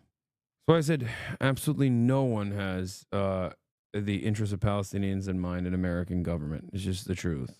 Tamar Ben-Gvir congratulates Trump on the idea of transferring Gazans to Jordan and Egypt. One of our demands of Netanyahu is to encourage voluntary migration, and when Trump, president of the world superpower himself, raises the idea, it would be wise for the Israeli government to implement it. Trump got a ceasefire so quick because he promised a one-state solution. Yeah, except that one state is Israel, and also it has no Palestinians in it, which is the Israeli vision. So that's what he wants to do. Great stuff. Over the centuries, that's had many, many conflicts that side. And I don't know, it's something has to happen, but it's literally a demolition site right now. Almost everything's demolished, and people are dying there. So I'd rather... Once again, Republicans have a great way of just like propagandizing their positions in a way that that seemingly makes sense if you're just like completely oblivious, right? Oh, it's just common sense. I mean, Gaza is reduced to rubble. It's just the rebuilding process. It's just common sense. You don't understand. Like they'll be allowed to return. No, they won't. Okay. And you're not going to be able to get many Palestinians to actually leave voluntarily regardless. There's going to be a lot of people, understandably, that choose to stay behind. And the reason for why they will choose to stay behind is because they've been sent to the Gaza Strip to begin with under very similar circumstances. Sometimes, you know, their grandparents have been sent or their parents have been sent to the Gaza Strip under similar circumstances with the hopes of being able to return to their ancestral homelands. And then, of course, they were never allowed to. That's how the Gaza Strip began. The population transfer of 750,000 Palestinians from their ancestral homelands, from their villages, with the lie that they would be able to return once the war was over. That, of course, very quickly that very quickly fell apart. The notion that they'd ever return to their homes. Qatari Foreign Ministry spokesperson says, we have reached an understanding that Hamas will hand over Erbil Yehuda and 2 others before Friday. This is the one that was in contention. So they're releasing her as well. What? May Shigenobu followed you back on Twitter but wants to know what the best way to contact you is? Oh, DM. May Shigenobu wants to get in touch. What's the best way to contact you? DMs. If she followed me back on Twitter, she could just DM me on Twitter. That'd be great. Yeah. Would she be down for her mom to come on? I mean, I could talk to her as well. Like, it's chill.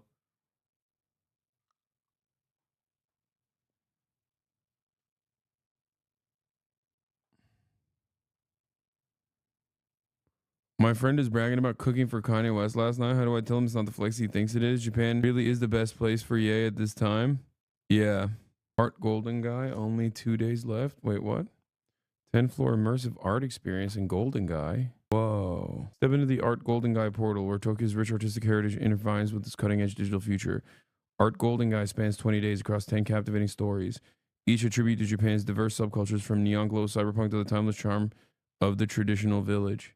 Wait, can we film this? Pepe Langelo? What the fuck is this? Alligator Jesus? Clown Vamp? This looks sick. I think it might be hard because her mom is old and an ex-con, but she is still pro-Palestine. Yeah. Clown Vamp is a stupid art grifting patron. I mean, I don't know if this is chill or not, or if this sucks or not. It looks kind of cool, though. Could be cool. Guy bought a house to stream from Japan Wild. Yep. There's a cool art show opening by Mischief in Tokyo on February 1st. I can send you an invite, not flexing. Sure. It's not just the invite, though. I want to know if I can stream it. Because if I can, that'd be sick. All right, let's get back to the news. Thank you, President Trump, for keeping your promise to give Israel the tools it needs to defend itself. Oh my God. We are living in the worst timeline. Straight up. It sucks. Worst timeline is imminent. Worst timeline is upon us, dude. Thank you, Mr. President, for giving us 2,000-pound bombs. It's so sick.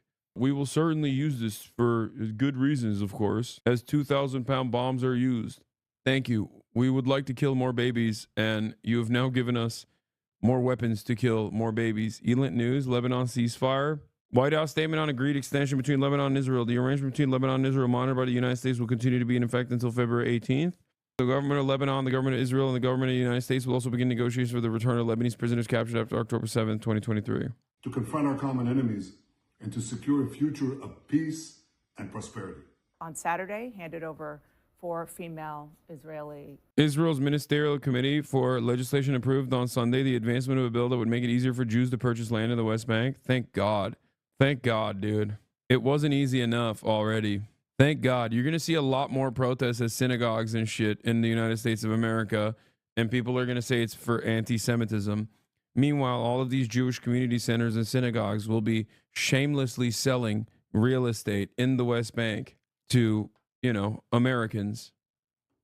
Real estate that they literally do not have ownership over. Real estate that is, a process that is like illegal under international law. Not that it matters. Not all of them. That's not fair. What? I never said all of them. I'm just saying that Jewish community centers and synagogues sometimes will shamelessly do West Bank real estate development seminars, attaching Judaism falsely to this settlement project that is violent, illegal, immoral, abhorrent, racist. And people will go and protest those events. And then the media will say, look how much anti-Semitism has risen because people are protesting something that is like utterly illegal and completely immoral. That's all I'm stating. Falsely, that's the whole religion law. No, it's not. Judaism is the oldest of the Abrahamic religion, and the notion that like the entirety of Judaism revolved around like going to Israel and building an Israeli nation state is so fucking stupid and so ahistorical, especially considering that Zionism is a relatively modern invention in the long history of Judaism. Okay, and that initially many Jews were inherently hostile, inherently resistant, and antagonistic to the notion that they must go and live in Israel.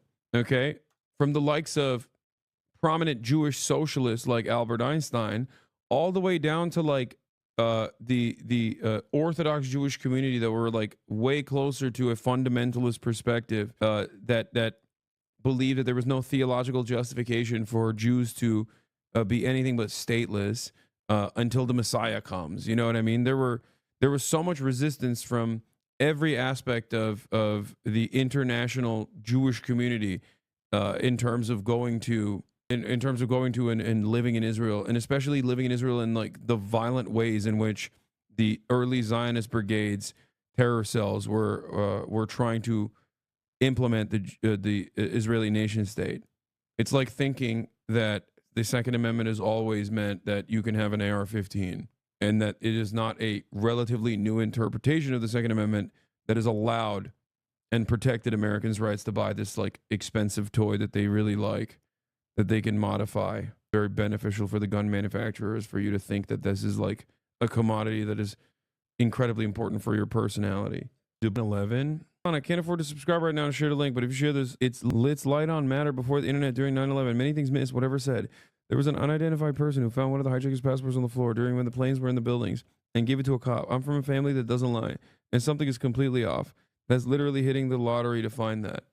Dude, the passport theory is so, like, the passport one is so funny because it's like, dude, you're acting like you hit the lottery because you found the story. Like, you watched a 9/11 conspiracy doc, and you're like, "What? This is urgent. Please, can you address the lie that 9/11 happened?" I'll have you know, there were no towers there. Okay, it was never a real thing. We've been duped. Alert! Alert! Urgent. Lindsey Graham reacts to Trump Gaza's clean out comment. Displacing Palestinians is not practical. They've been captive in Gaza for 15 months. Israel released 200 Palestinian prisoners. Been very involved. I can't believe when Trump says something like we must ethnically cleanse all Palestinians from the land of Gaza. Even Israel Ha, even Mr. Israel Ha, Lindsey Graham is like, Israel, Israel, Israel. Maybe this is a bridge too far. That's crazy.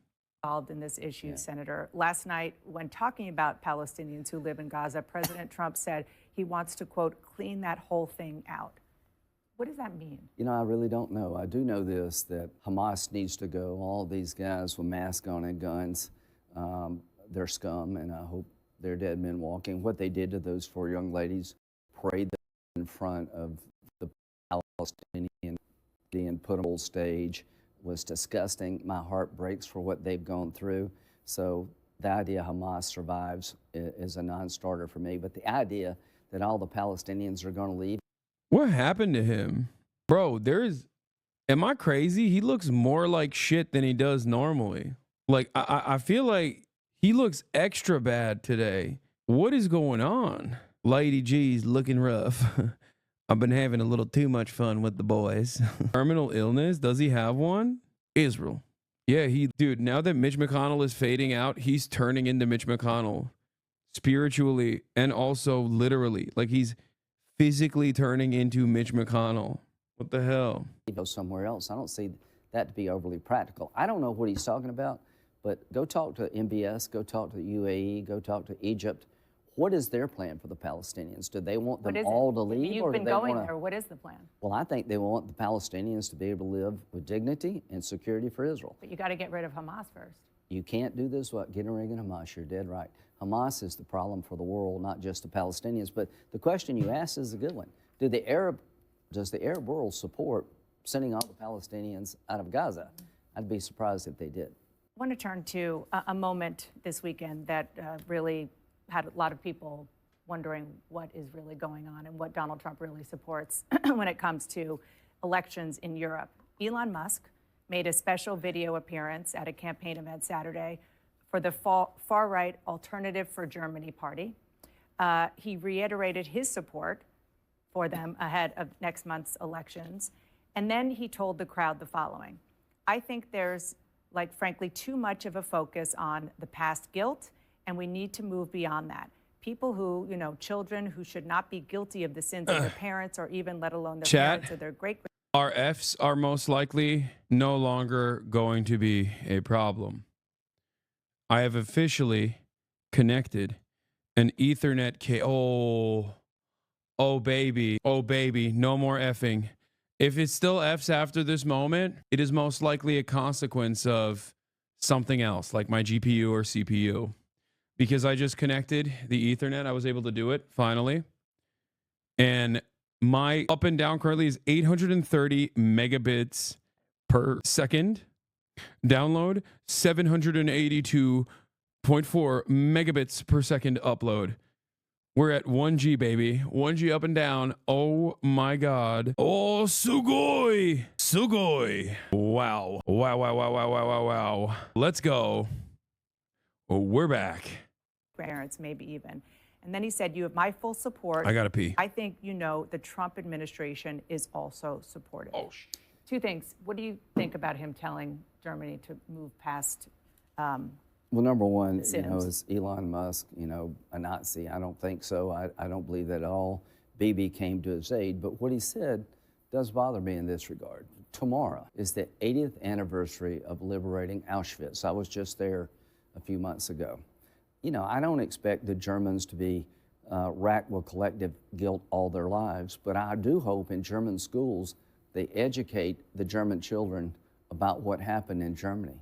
I hope in our schools that we'll educate people the Holocaust deniers are full of crap. I'm worried that we're losing 80 years on, that we're rewriting history here. The Holocaust was one of the darkest moments in the history of mankind. There are 15 million Jews on the planet. The death camp is to be equivocal. I want every German child, every American child to know what happened and that it's true, not a lie, and we never do it again. Before I let you go, Tulsi Gabbard, you met with her. She's going to have a hearing to be the Director of National Intelligence this coming week. Are you going to support her? We'll see how she does. I've known her on the same reserve unit. Richard Burr, who's a good friend of mine, is going to introduce her, so that goes a long way. But we'll see is not a ringing endorsement. Huh? We'll see is not a ringing endorsement. We'll see is an honest answer. I tend to support everybody. I want to know about what happened in Syria and Edward Snowden, but I generally support everybody. If Richard has confidence in her, Burr, that would go along with me. But, I do want to make sure that we understand Assad's not a good guy, he's a bad guy, that Iran is trying to kill all the Jews just like the Nazis did, and they would come after us. They've tried to kill our president. They're going to keep coming after us. They would destroy the state of Israel, and I want people in that sphere to be clear-eyed about the world in which we live in. The largest state sponsor of terrorism is Iran, and they're religious Nazis. 80 years after the Holocaust, there's a group of people trying to get a nuclear weapon to kill all the Jews. They cannot be allowed to do so. Senator Lindsey Graham, thank you so much for coming in this morning. Thank you. Facing off against Israeli troops, a lone Lebanese woman. Go back to your home, she shouts. This is our land. Scenes played out in a number of locations in Lebanon's southeast, where people displaced for months had expected today to be allowed back to their villages. Days now, Israel had indicated it wasn't ready to pull its soldiers out by this morning's deadline, saying Lebanese state forces, seen here trying to hold the line, hadn't fully deployed in accordance with the ceasefire agreement, risking a return of Hezbollah close to Israeli territory. Hezbollah flags to the fore, along with pictures of dead fighters. Even if you don't let us, this woman says, we will enter with our children, against everyone's will. Within moments, the crowds were doing just that, running past Lebanese troops and towards the Israeli positions in the village of Burj al-Muluk. Moments later, gunfire, the wounded brought back the other way. Despite all the complications, Israeli intimidation and restrictions that were imposed over the past few days, our people insisted on returning to these villages. Into this combustible mix entered Donald Trump with a taboo-breaking intervention on Israel's other precarious ceasefire deal with Hamas in Gaza. We just clean out On Air Force One, the US president suggested cleaning out that whole thing, meaning Gaza, and transferring up to 1.5 million of its people to Egypt and Jordan. It's literally a demolition site right now. Almost everything's demolished and people are dying there. So I'd rather get involved with some of the Arab nations and build housing at a different location where they can maybe live in peace for a change. There could be temporarily, could be long term. That would contravene long-held US support for a Palestinian state, go against Egypt and Jordan's established positions, and has renewed fears of ethnic cleansing. In Gaza, though, they've been waiting night and day not to leave, but to return home through an Israeli checkpoint to whatever awaits them among the ruins of the north. The first thing I will do when I arrive, I will kiss my whole neighborhood. I will kiss the sand and the stones. I'll pray to God Almighty for bringing us back to our home safe. Wait, did it still F while I was in the bathroom? Or are you guys messing with me?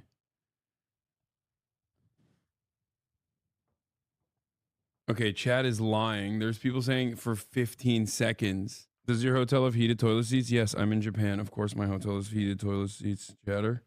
I'm going to try something crazy here. There's another part of this mic situation that's like frustrating to me. So, okay. There's a weird Windows sound after the F. Safely and in peace.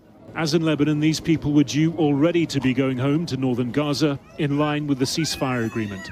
Israel preventing them, saying Hamas had failed its obligation yesterday to release Israeli hostage Arbel Yehud. As the crowds massed this afternoon at the coastal checkpoint, another armed faction, Palestinian Islamic Jihad, said it had struck a deal for her release. Israel saying the talks were continuing. So how are Israeli officials looking at this complex deal and how it is playing out? With us now, the Israeli ambassador to the UN, Danny Danon. Mr. Ambassador, it's always great to talk to you. I just want to pick up on what Trey was saying about Arbel Yehud, the fifth hostage who was supposed to be released yesterday. We're hearing from Islamic Jihad now that she will now be released. Are you confident that that is going to happen? Jonathan, we signed a very detailed agreement with Hamas and with the negotiators. Unfortunately, we see that Hamas is breaching the agreement. We are negotiating the release of Arbel, and we hope that by the end of the week, we will see her back home. She was supposed to be released by now, and we are working on that. So we are continuing with the agreement, but we expect Hamas to stand up for the agreement, and not only with the release of Arbel, they also were supposed to give us a list of all the hostages and with the details of their health condition. We haven't got that list yet. Mr. Ambassador, I was interested hearing President Trump say on Saturday that he would like to see Egypt and Jordan take in many of the displaced Palestinians who have lost their homes, obviously, in Gaza. Pushback from Egypt and Jordan, and it seems to me an ongoing part of the situation in the Middle East that those countries and others do not want to have the Palestinian people on their territories. How much of a problem is that, and what does it speak to in a broader perspective? Well, I think President Trump, he has very creative ideas, and he realizes that if you need a sustainable solution, you need to think about new ideas. And we cannot allow Hamas to stay in charge in Gaza and to rebuild its force. There is no future for the Palestinians in Gaza if Hamas is there. So I think it is about time that many countries will not only talk about the Palestinian issue, but will take action in order to support their future. And to say it clearly, there is no future. This guy is famously taking time out of his busy schedule, taking down toddler paintings at the United Nations to work on, to do propaganda on Fox News. Respect to Danny Danon, who rose to prominence after the former Israeli ambassador to the UN left his position. And Danny Danon, for those of you who don't know, spends most of his time, going after children's finger painting that he considers is deeply anti-Semitic for writing things like peace in the world. If you think I'm joking, I am not. You know what? I'm going to show you because chat, you have the video, right? One of you must have it ready to go. We must show our new friends who are watching right now what Danny Dannon normally works on. Don't give me the Fox News link. Asmund said some insane shit again. I don't care about Asmund Gold's insane shit. Okay, I'm covering the news. Please give me the clip. Is this the Here English at the one? main entrance of the United Nations, Here it is. where thousands of people are passing every day, the UN decided to put an exhibition about world peace. Look at the drawings of children from all around the world. Nothing about Israel. Nothing about our hostages. Look what they have. They don't recognize Israel. They promote hate in those drawings. They promote hate in those drawings.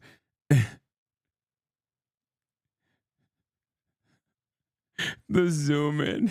They promote hate in those drawings. Terror drawings of children. They are using terror fingers to make the terror drawing.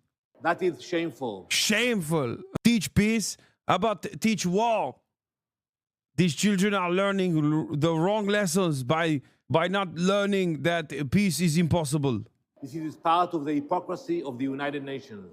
By the way, he did successfully get that painting taken down. Just so you understand, they took the mural down. Shameful. I demand that the UN will remove this exhibit immediately and will stop with the hypocrisy against Israel. Hypocrisy. Yeah. He got that shit taken down. UN removes pro-Palestine art from public quilt exhibition. Amazing. Well, now Danny's back talking about Trump has some very good ideas. Population transfer. Get all of Hamas out of Gaza. For the Palestinian, if Hamas is still in power, that's very clear for us. Mr. Ambassador, it was fascinating when the 4 IDF soldiers, the 4 women, were released. Next to them, sort of as they were being paraded, they were full of smiles. Next to them were masked Hamas fighters. It does not appear that Hamas has lost its grip on power in Gaza. Is that a failure for the Israeli war effort here? So we haven't completed the mission. I agree with you. But, Hamas today is not the same Hamas that was in power before October 7th. All the leadership, Yahya Sinwar, Muhammad Def. Yeah, it's funny.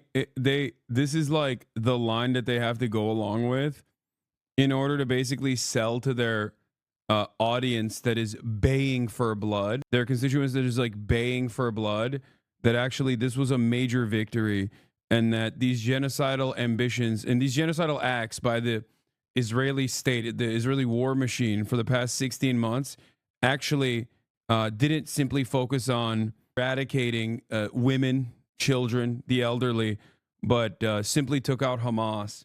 They really did do that, I promise. I mean, it's fine. Like, I'll take this. Like, I would rather have them lie because that lie might extend the peace. Yeah, Mohammed Dave is still alive and literally appeared on an Al Jazeera documentary aired a few days ago. Yeah, that one was really funny. If you remember, I kept saying like that Mohammed Dave is one of those guys that was like, there was no evidence whether or not he was actually killed. The only evidence presented for his demise was that Israel claimed he had died. And it brought us one of the funniest article titles I have seen so far. Where is that? Someone might have it. Do you have the article title I'm talking about? I think it was like Jerusalem Post might have posted it, where it was like Palestinian leader or Hamas leader Israel claimed was dead appears alive, or something like Palestinian leader appears alive, very much not dead. It wasn't. Oh, that wasn't Dave. There was another like Al-Qassam Brigade military commander that they claimed was dead and was like just not dead. But Mohammed Dave is another person that they said was dead as well. They also claimed Dave was dead.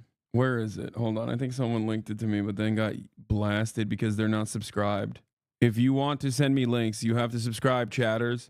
It's one of the most successful. Yeah, here, this is the article title. Hamas commander previously declared dead by Israel reemerges in Gaza. The Beit Hanon battalion chief Hussein Fayyad filmed Wednesday speaking at a Gaza funeral. IDF announced he was killed in a Jabalia tunnel in May. Admits intelligence not sufficiently accurate. Terror group calls it blow to Israeli intelligence. Smash to Fash, thank you for the 15 gifted subs, allowing 15 people to... Oh, and Xylax, my lord, with a 50 bomb. Yo, that's crazy. Yeah, this is... Yeah, reemergence is literally language used in the Bible. Exactly. Well, Jesus was Palestinian too. It is canon, technically. Just like Santa is Turkish. The tweet from the IDF account here. Yeah. IDF, Hussein Fiat appears to be alive and well. What other eliminated Hamas commanders have you been lying about? Eliminated. Commander of Hamas battalion, Beit Hanun. Hussein Fiat, responsible for launching anti-tank missiles along with extensive mortar fire. Fiat's elimination was a part of IDF's operational activity above and below the ground to locate tunnels and eliminate terrorists in Jabalia, northern Gaza. How many innocents did they kill on that one? And then they justified it by being like, because we killed a high-level Hamas commander. Oh my God. Every goddamn day, dude. Every day.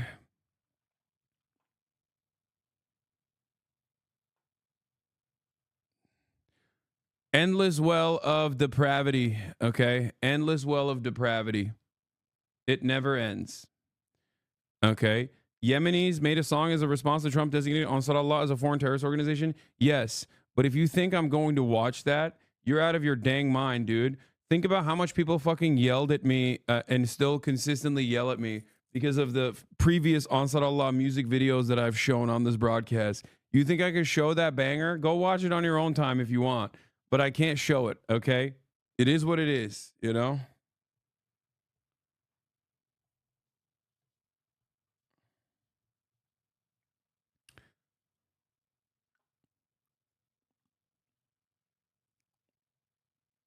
Please, I need to launch my... Oh, you guys want me to watch it so you can cancel me. Got it. They're like, come on, man. Rent is due. Can you watch it, please? Come on, dog. Rent is due. Watch it so I can make a call-out post, you know? Fill that void that Destiny has created by being a sex pest. I would really like to lead the brigades myself. Happy birthday. Big happy birthday to MP, your fellow onk. Yeah. Fuck it. I'm going to pretend you watch it and be mad anyway. Okay, now you're just... Yeah. Twitch actually gives a fuck about that. I mean, Twitch responds to public pressure. They definitely famously respond to public pressure in ways that are really stupid. I've been banned for saying cracker, chat. What are you talking about? Twitch's major problem is that they are too beholden to their rigorous application of their own terms of service, you know? By public, you mean LSF, Lamau? Yeah, it's true. It's true. Twitch certainly capitulates to the whims of LSF.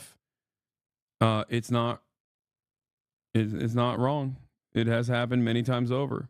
But now, if LSF and ADL operate alongside one another with Epstein and Diddy G side by side, that turns into a major issue, you know?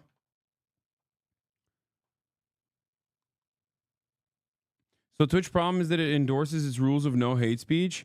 No, Twitch's problem is that unlike any other platform, it actually does try to apply terms of service to the best of its ability and therefore is susceptible to bad faith attacks and bad faith criticisms coming from content creators that are on platforms that literally openly talk about how their terms of service is non-existent. Like kick streamers turning around and yelling at Twitch for not having a terms of service is so stupid.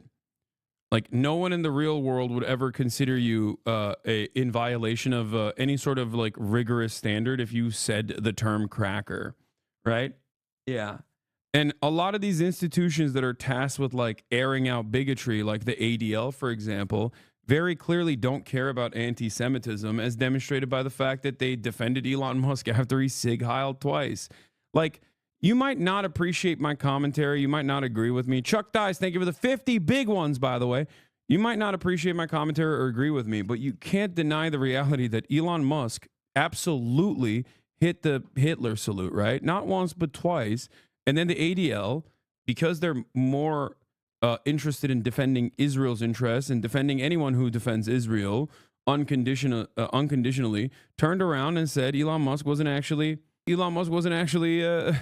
hitting the Roman salute at all, and that he's a little guy. He's always been a friend to Israel. It's actually fine that he did that. It's ridiculous. Didn't you just spend 20 minutes criticizing Vance for saying rules require nuance? Yeah, that's what I was criticizing JD Vance for saying. Rules require nuance, because that's what JD Vance was saying. Dude, there's a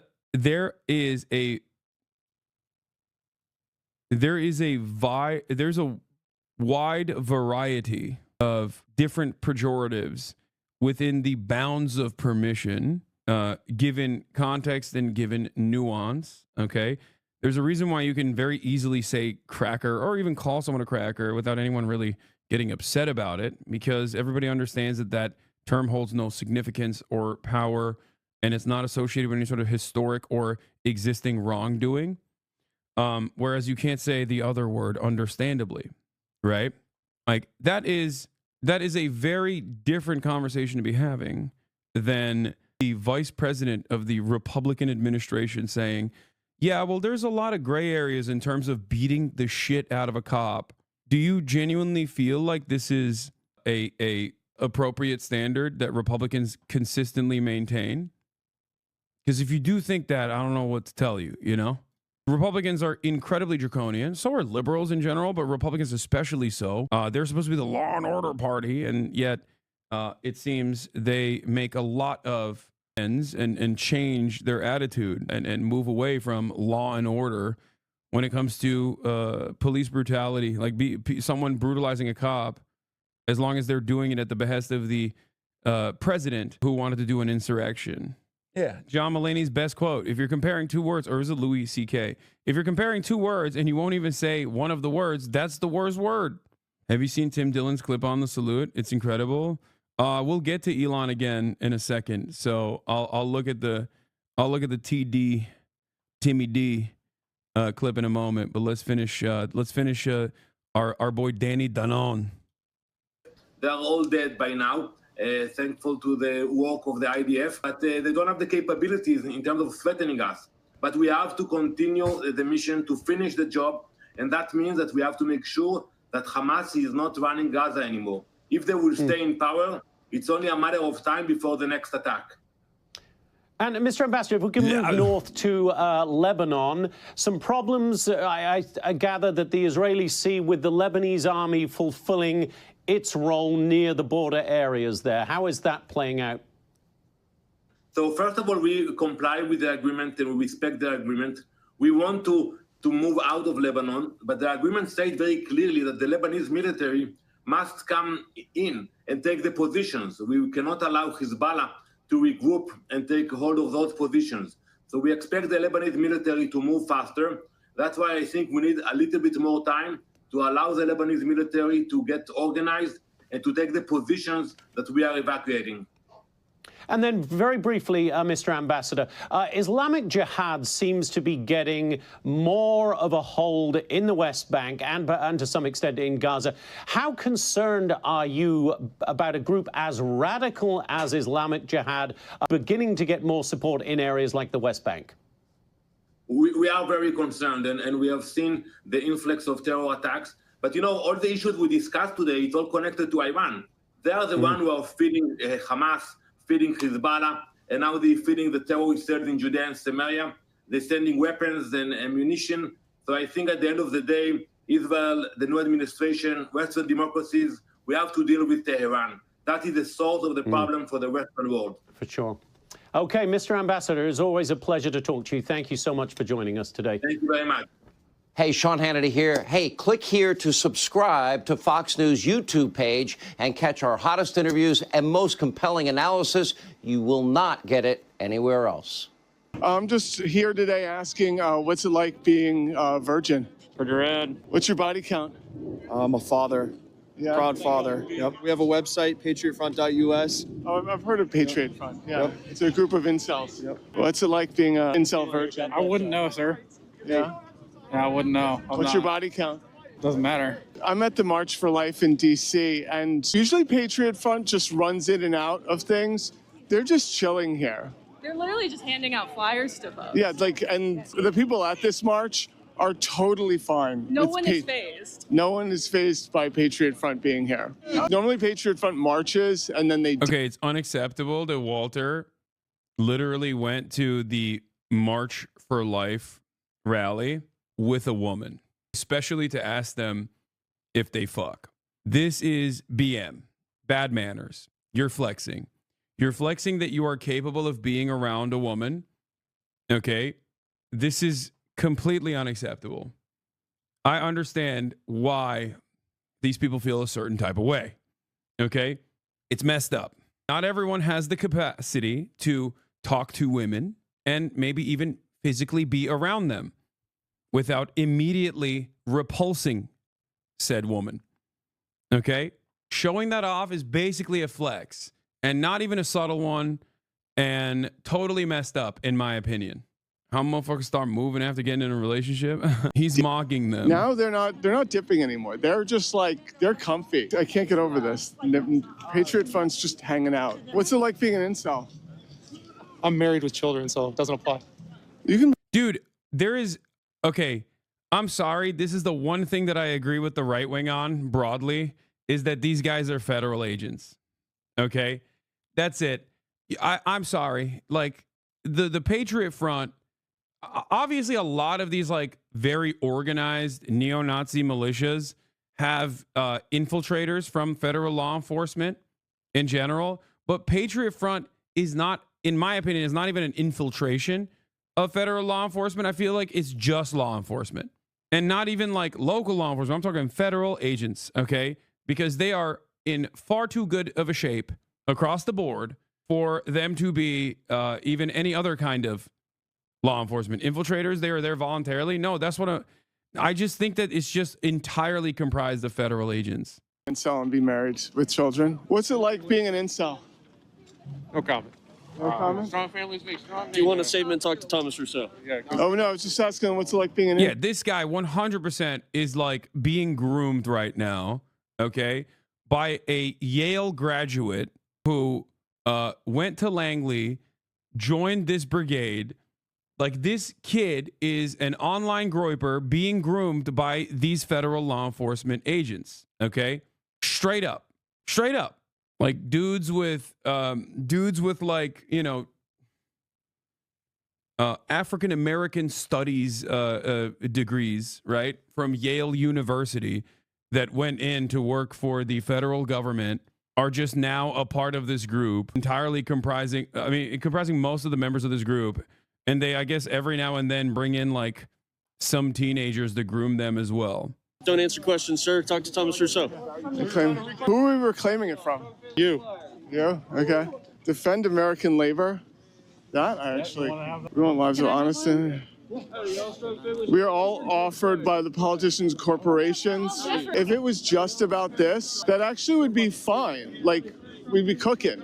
It's not, it's about much more than this, and that's the problem. What's your body count? Excuse me? What's your body count? I hate that they also utilize like leftist aesthetics, leftist commentary, leftist values, leftist principles. And it's like almost entirely about nationalism. Like, they will not stop at anything. They will not, they'll do everything. Like, I mean, this is a classic Nazi shit. There's no other way to look at it than that, right? Classic neo-Nazi behavior, just utilizing the aesthetics of labor populism in an effort to advance your actual agenda, which is to create a white nation. You used to do a really good job at this in your really old videos. What do you mean? Oh, talking about the dangers of white nationalism, the dangers of like white nationalist movements using leftist economic populist sentiment in an effort to draw a larger crowd, and the dangers that liberals. You had interview videos? What do you mean? I don't know what you're talking about, but like the dangers that liberals create by never really honestly and earnestly engaging with left-wing populist policy in general, and then creating an environment where there is a need for that sort of thing. There's a need for that sort of policy, and there's certainly a need for that sort of policy, and there's certainly a need for that sort of sentiment, because the people want to hear that. And now Nazis are taking up a large share of that market. Tucker Carlson did a pretty good job at that as well. Oh, you meant my IRL protest videos where I would like interview QAnon supporters and stuff? Will you ever do on-site interviews like this again? Yeah. I might even do it in Japan. The song got too much clout. I mean, yeah, there is a little bit. That is a little bit of an issue for sure. It also becomes like a larger danger too. The lady posted her stuff here and it's fire. I figured it's probably been a long. We'll look at this in a little bit as well. Are you talking about intercourse? Yes. Would you go undercover at a hog rally? I have. One of my best work. One of my best jobs. You should go interview some weird right-wing protesters. That might be funny. I really want to do that. I really want to do that in Japan. I think I have a better shot at doing stuff like that in Japan, or doing stuff like that in Europe, or doing stuff like that outside of America than I do in America. Because I feel like there's not, most people have no idea who I am out here, even though, as I've mentioned, this time around in Japan, it's turned into Los Angeles levels of getting stopped. Like, I never thought that it would get to this point, but the last 2 times I was here, it was never like this. Like, we would get sporadically stopped for sure, but especially if we go to like tourist dense areas, it is it's definitely like mobbing occurs. It's also tourist season too, probably, but it's always tourist season, I feel like, in Japan. You're a who megalol in Japan is what I thought I was, and I think I am still for like regular Japanese people, but I never thought that it would get to this degree in even in a place like Japan. And I think it's like, it's probably it's probably because there's just like more tourists. That's what I think it is. Have you ever gotten IRL haters? No, never. And I think like even if there was a hater that approaches me IRL, I'm pretty sure they literally act like they're a fan. Like even if a hater approaches me IRL, usually it's just like the one time it happened was at DNC, and that wasn't even an approach, honestly. That was more so just someone in a Discord, someone in Epstein's Discord server, a prominent member of the Diddy G, talking about how he's shaking. Oh my God, I'm shaking.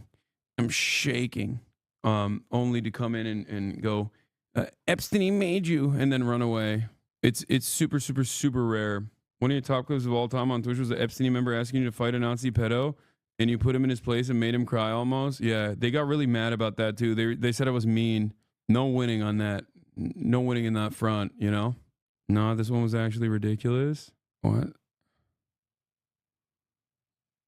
What is this?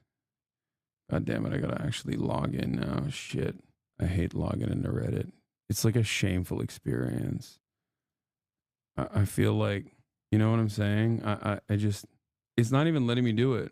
What the hell? Some poor sab ass Hasanabi about Sam Hines fight challenge at TwitchCon. Big mistake. Have you seen the video of the 4 Israeli soldiers released? Yeah, I did. We talked about it yesterday. Where'd you get the hoodie? Stop gatekeeping. It's not very socialism of you. This hoodie? It's my hoodie. Like, it's my merchandise, chatter. What are you talking about? Are you joking? Ideology.shop, baby. Capitalism in Decay World Tour. I don't even know if it's still available on the site. Probably not, but I mean, it might be. Bro's gatekeeping his own merch. Yeah, no. This is how you know I really love my own merch, because I wear that shit all the time. I love it. It's great. I met an Epstein fan in real life. He tried to insult me by calling me worm in Spanish, gusano, because he thought it was a slur. I'm Cuban. He then said the C word was a slur, and if it were okay to say then, by that logic, it would also be acceptable to say the hard R in Nigeria. He finished it off by saying that the revenge porn stuff was immoral, not illegal, which is objectively wrong. I stopped talking to him. How can they have no shame? I hope this has been an opportunity for a lot of the fan base, the Epstein fan base, to recognize that maybe they were wrong. Like, if they truly saw the mistreatment of another person within the orbit of Epstein, get a bunch of other content creators who were orbiters of Epstein get mistreated so viciously, perhaps this will be a wake-up call for them to be like, maybe we are operating in a cult-like situation. Nope, they've just doubled down. Yeah, I'm sure the point is doubling down and then trying to turn around and say, no, everyone that's calling us out is wrong. That's usually how it goes. Yeah. if you have Epstein-D writers in your life that you know, reach out to them, extend a helping hand, walk them through this process. This might be a tumultuous time for them, where they're in the throes of, where they might have reached like a boundary in their own moral systems where they're like, okay, this is a bridge too far for me. His collaborators allegedly turning on him and the orbiters are turning on them, which is funny because 6 months ago, those same guys were openly plotting shit against you. Yeah, I mean, they were, I literally look at it, I straight up look at it in the same vein as like being in a cult. Like that, I think that's what it is. And it's very difficult for people to recognize that when they're in it. But there are sometimes things that happen where they're like, okay, well, this is a moral failure that, you know, I recognize as such. And I don't think that it's like appropriate at all. And, you know, maybe I have misjudged. Maybe I've been in the throes of this community. Maybe I've developed a sense of shared understanding and a feeling that I am like wanted in this community. But the community, maybe that has changed the way I see other people as well. Maybe I've been duped in the process. It's a difficult thing to come to terms with. All right, let's continue. Wife. Okay. My wife. Yeah. Her. What's the message? Strong family, strong nation. That's it. There's nothing else. If I look up Patriot Front, there's nothing else. I guess it depends on where you look, sir. You can check the website out. All the information you need is all on our website. Absolutely. Yes. I actually looked at that. Honestly, I don't. If it was just that, that would be. GeoGuessr's been pushed back. That would be amazing. But no, I have one of those. I read that. If it was just that, I'd think, okay, we're cooking. Patriot Front's just here with all the other forced birthers. Usually they march really quickly and then dip. They're just hanging out. Trump's the president. Hiring somebody because they're of a similar race. I looked at the flyer. Okay, you got one of the flyers. I got one of the flyers. The flyer about labor. And Defend American labor, yep. okay, so we're starting with labor, anti-corporate. You're pro-labor, you're pro-union. I think it is perfectly acceptable for workers to negotiate collectively. What do you mean it's perfectly acceptable? It's the only way. What?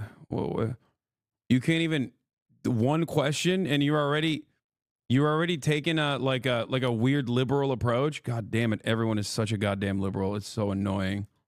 But at the same time, I don't think the government should be run by unions. I'm not a Marxist. I'm not a communist. Here's a question. It's a hypothetical scenario. We love hypotheticals. Let's say you're on the picket line. You're trying to get a labor contract for your job. You're picketing.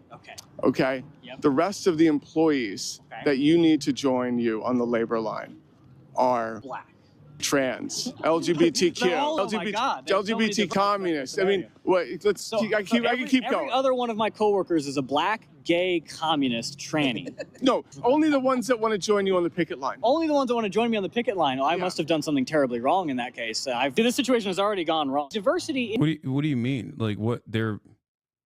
Do you think that black people, gay people, trans people are not workers? Like what the hell?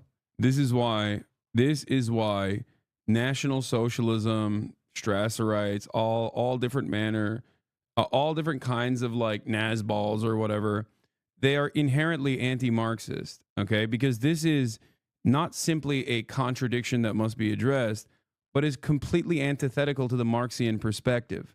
The notion that your identity markers are somehow have a higher degree of importance than your class position is ridiculous. It's pure liberalism. It's pure garbage. Okay?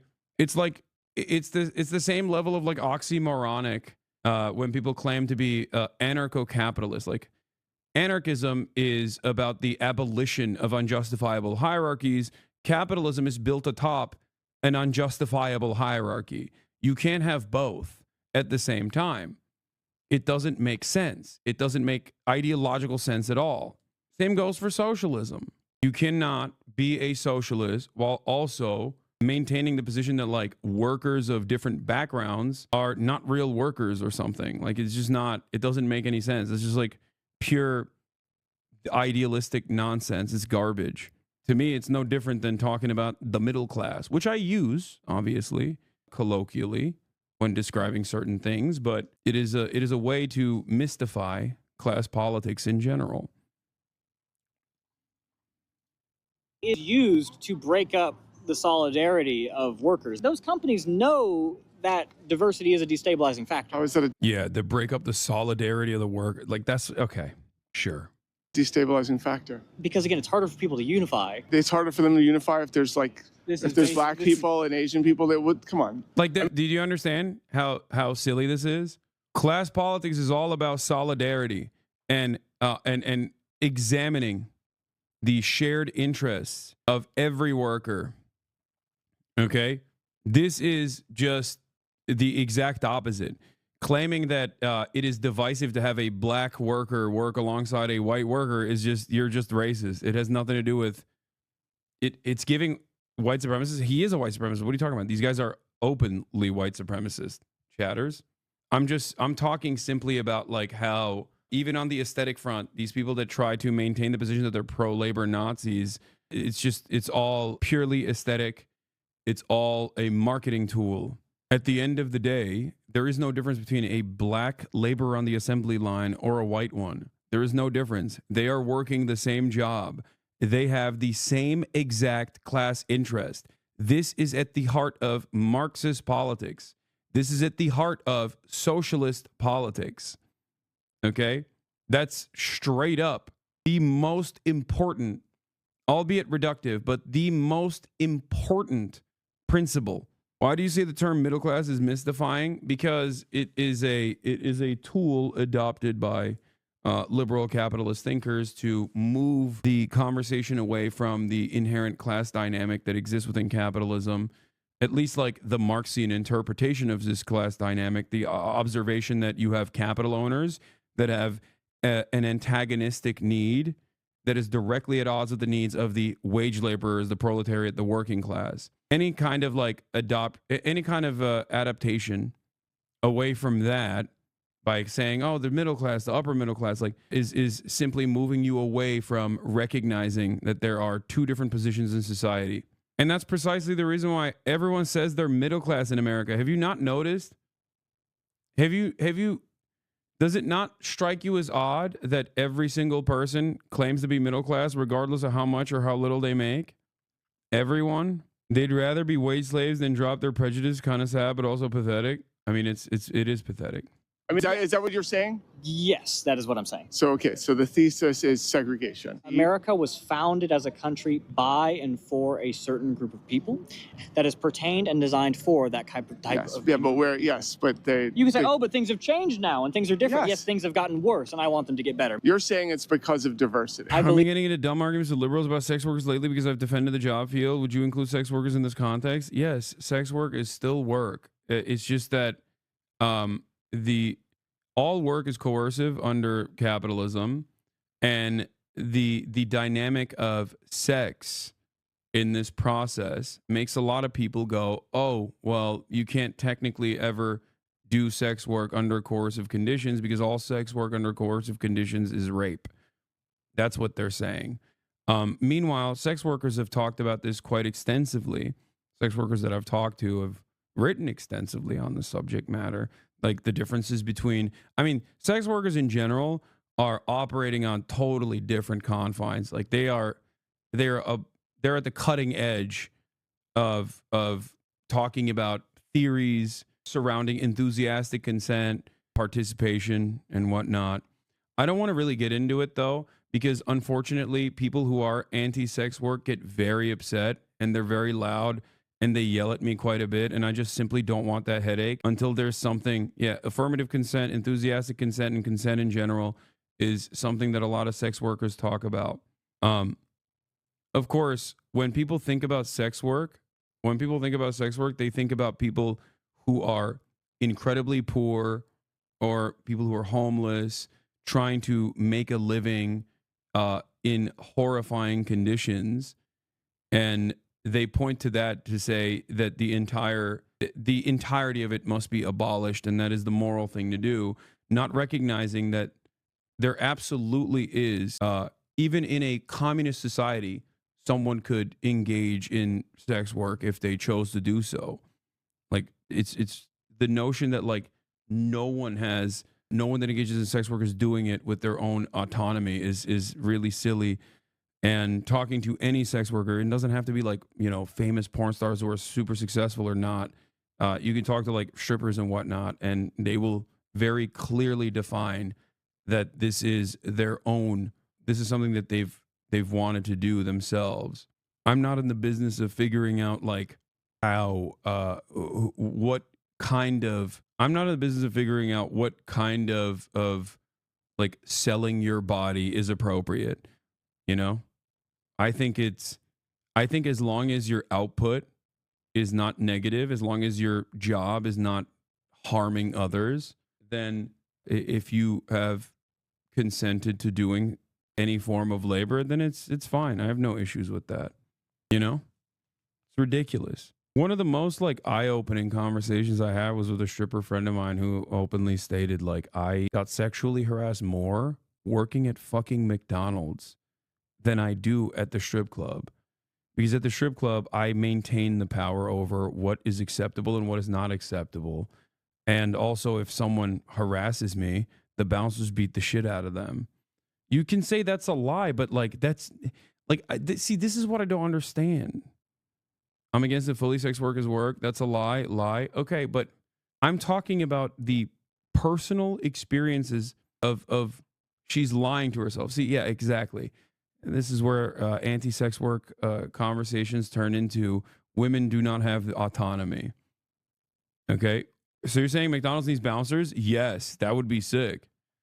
It would greatly improve the workplace conditions of the average McDonald's. Yes. Yeah. I think a lot of issues that pertain to harm being done to women in the workplace exist in every sector, and oftentimes is even more invisible in other sectors outside of sex work. And that it is born out of patriarchy rather than the industry itself.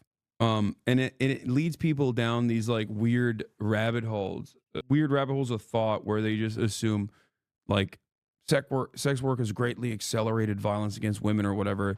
The notion that like women were existing in a less violent sphere before the invention of like pornography. You know what I mean? That's a crazy notion. Yeah, women were definitely better off in professional society, let's say 50, 60 years ago. Like, that's ridiculous.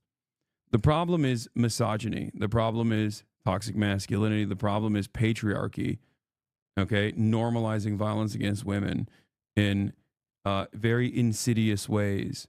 That's what I think. I can't believe we just started talking about sex work, too. Holy shit. All right, let's continue with this. The conversation has reached its terminus. I need to talk to some other people. You have a wonderful day, sir. So after 1 to 2 minutes, we've ascertained that this is bullshit. They don't want to defend American labor. They stand for segregation. Really quick, I forgot to ask you, what is it like being an incel and a virgin? I wouldn't know. What's your body count? I'm not here to discuss personal matters of my life. I think that's irrelevant. So 0. Okay, sure. Yeah. I mean, if you're going to make assumptions about my personal life. I think this is strange. I mean, you're wearing a Patriot Front outfit, so.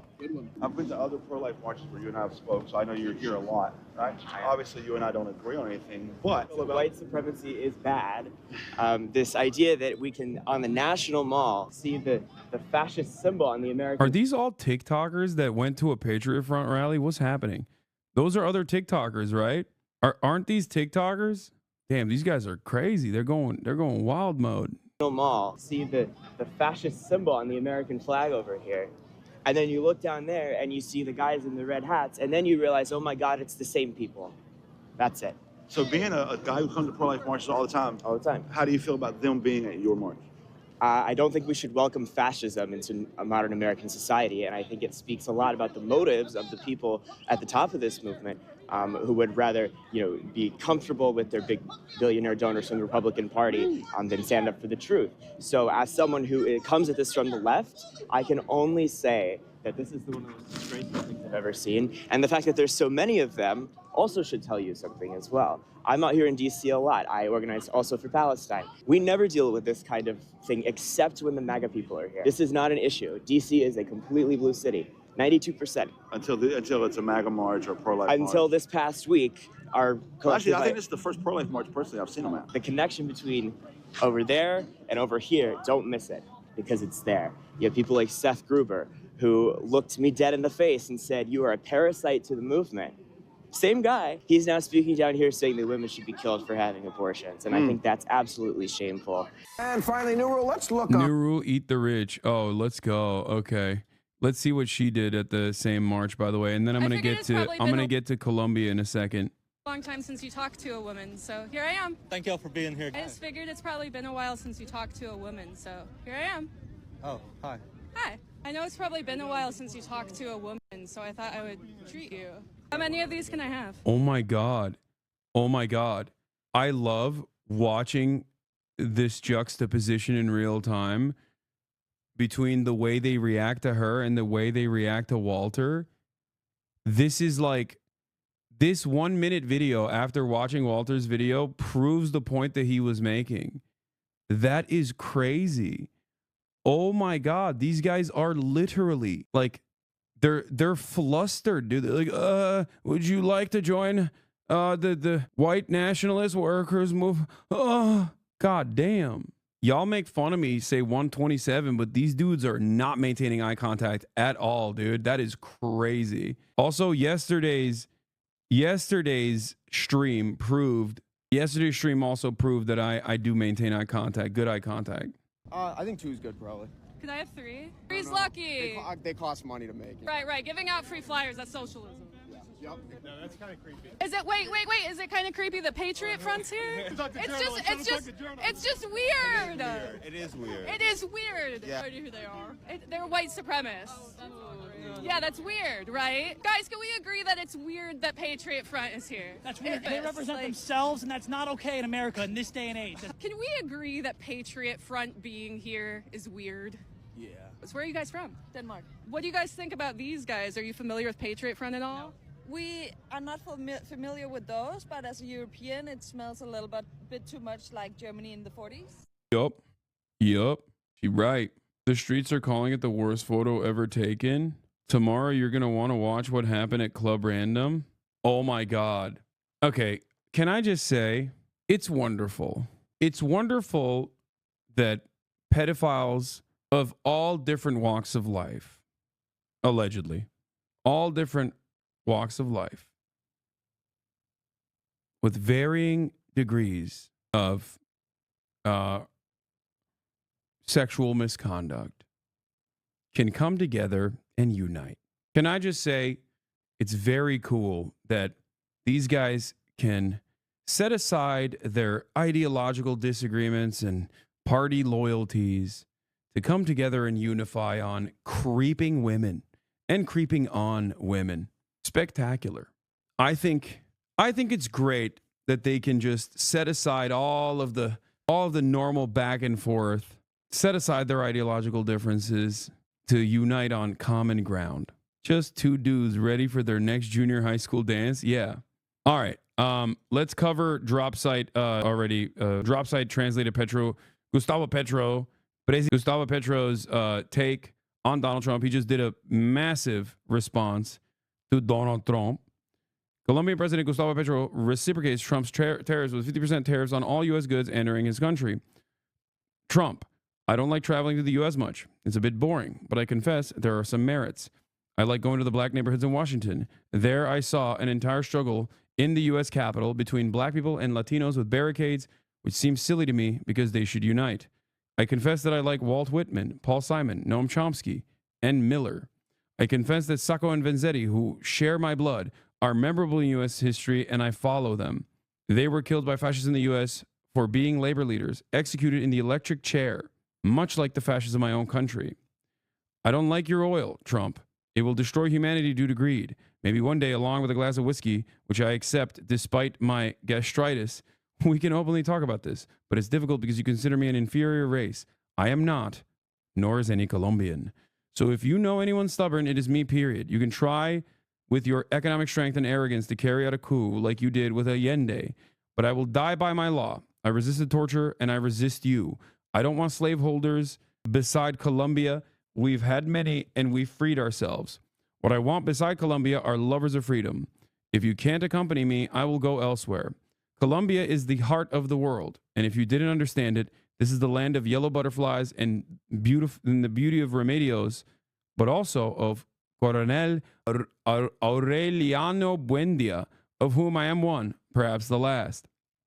You will kill me, but I will survive in my town, which is before yours in the Americas. We are peoples of the winds, mountains, the Caribbean Sea, and freedom. You don't like our freedom? That's fine. I don't shake hands with white slaveholders. I shake hands with libertarian whites, heirs of Lincoln. When he says libertarian whites, he's talking about like the OG libertarian, like Noam Chomsky would be considered a libertarian in that vein. Like he means like not libertarians in the way that Americans understand it. Heirs of Lincoln, and with the black and white farmers of the U.S., in front of whose tombs I've prayed. I've wept and prayed in the battlefield after walking the mountains of Tuscany and surviving COVID. He means libertarian socialists. They are the U.S., and before them I kneel, not before anyone else. Kill me, President, and the Americas and humanity will respond. Colombia, stop looking north now. Look to the world. Our blood comes from the blood of the Caliphate of Cordoba, the civilization of that time, from the Roman Latinos of the Mediterranean, the civilization of that time, who founded the Republic, democracy in Athens. Our blood carries the resistance of black people made slaves by you. In Colombia is the first free territory in America, before Washington, before all of America, and there I take shelter in its African songs. My land is of goldsmithing from the time of the Egyptian pharaohs and of the world's first artists in Chiribiquete. You will never dominate us. The warrior who once rode our land shouting freedom is Bolivar. Our people are somewhat fearful, somewhat shy, naive and kind and loving, but they will know how to win the Panama Canal, which you took from us by force. 200 heroes from all over Latin America rest in Bocas de Toro, now Panama, before Colombia, whom you've killed. I raise a flag, and as Gaishan said, even if I remain alone, it will still fly with Latin American dignity, which is the dignity of America, which your great-grandfather did not know, and mine did, Mr. Presidente, immigrant in the U.S. Your blockade does not scare me because Colombia, in addition to being the land of beauty, is the heart of the world. I know you love beauty, as I do.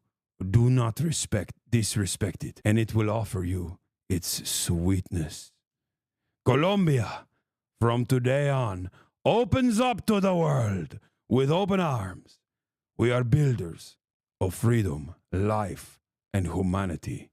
Colombia, I am informed that you impose a 50% tariff on our human labor's products entering the U.S. I will do the same. Let our people sow maize, which was discovered in Colombia, and feed the world. Gustavo Petro, Presidente de la República de Colombia. That was sick. Be serious, dude. Come on.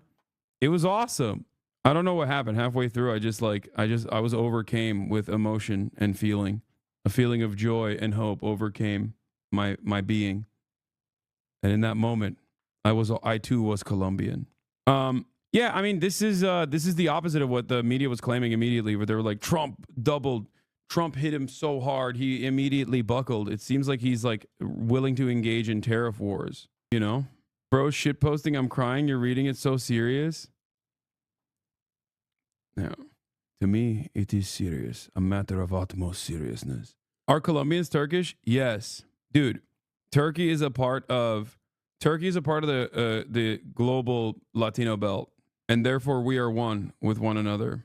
Honduran President Castro, current head of the Community of Latin American and Caribbean States, is calling for an emergency meeting next week for presidents of LATAM countries. Petro has confirmed his attendance on the agenda, Latin American and Caribbean unity. Dude, I also got to do a Colombia trip now. We got to do a LATAM trip, a Latin American trip in general. It's got to happen. I show speed style. Global South unionization against the American empire will go hard. Crazy how Trump might cause the world to get more unified and leave America behind. I mean, these are things that we have talked about, right? Time and time again. But I am not so certain that it will take place. But who knows? I do believe that it is almost entirely in the hands of China at this point. A global unification against American empire, or against Western empire in general, because it's not just America, it's the European Union as well, right? That unification can only occur if there is an economic engine that is willing to resist it. And that economic engine is currently the manufacturing hub of the globe, China. From what I understand, this back and forth, the media is claiming that Colombia sending the presidential aircraft is caving to Trump rather than taking control of the situation. Yeah, Colombia has received, as far as I understand, Colombia has received, under the Biden administration, numerous flights of migrant, like Colombian migrants that have been deported, right? Colombia receives migrant deportations. I mean, now all the news is going to be about this latest round, so I don't know where I can show this, but as far as I understand, a lot of these countries are open to receiving their own citizens back and process them through their own criminal justice system, right? But the unique incident this time around was that it was an American military plane. Is that what it is? I don't like. Yeah, it seems it's the fact that it was a military flight that made it that changed the dynamic a little bit for them. Yeah. No. What is he? A migrant is not a criminal and must be treated with the dignity that a human being deserves. That's why I turned back the U.S. military planes that were carrying Colombian migrants. I cannot allow migrants to remain in a country that does not want them. But if that country sends them back, it must be with dignity and respect for them and for our country. We will receive our fellow citizens on civilian planes without treating them like criminals. Colombia is respected. It's a military flight and they were in chains. What the hell? The Brazilian government has complained of inhumane treatment of dozens of migrants deported from the United States, the city of Manaus.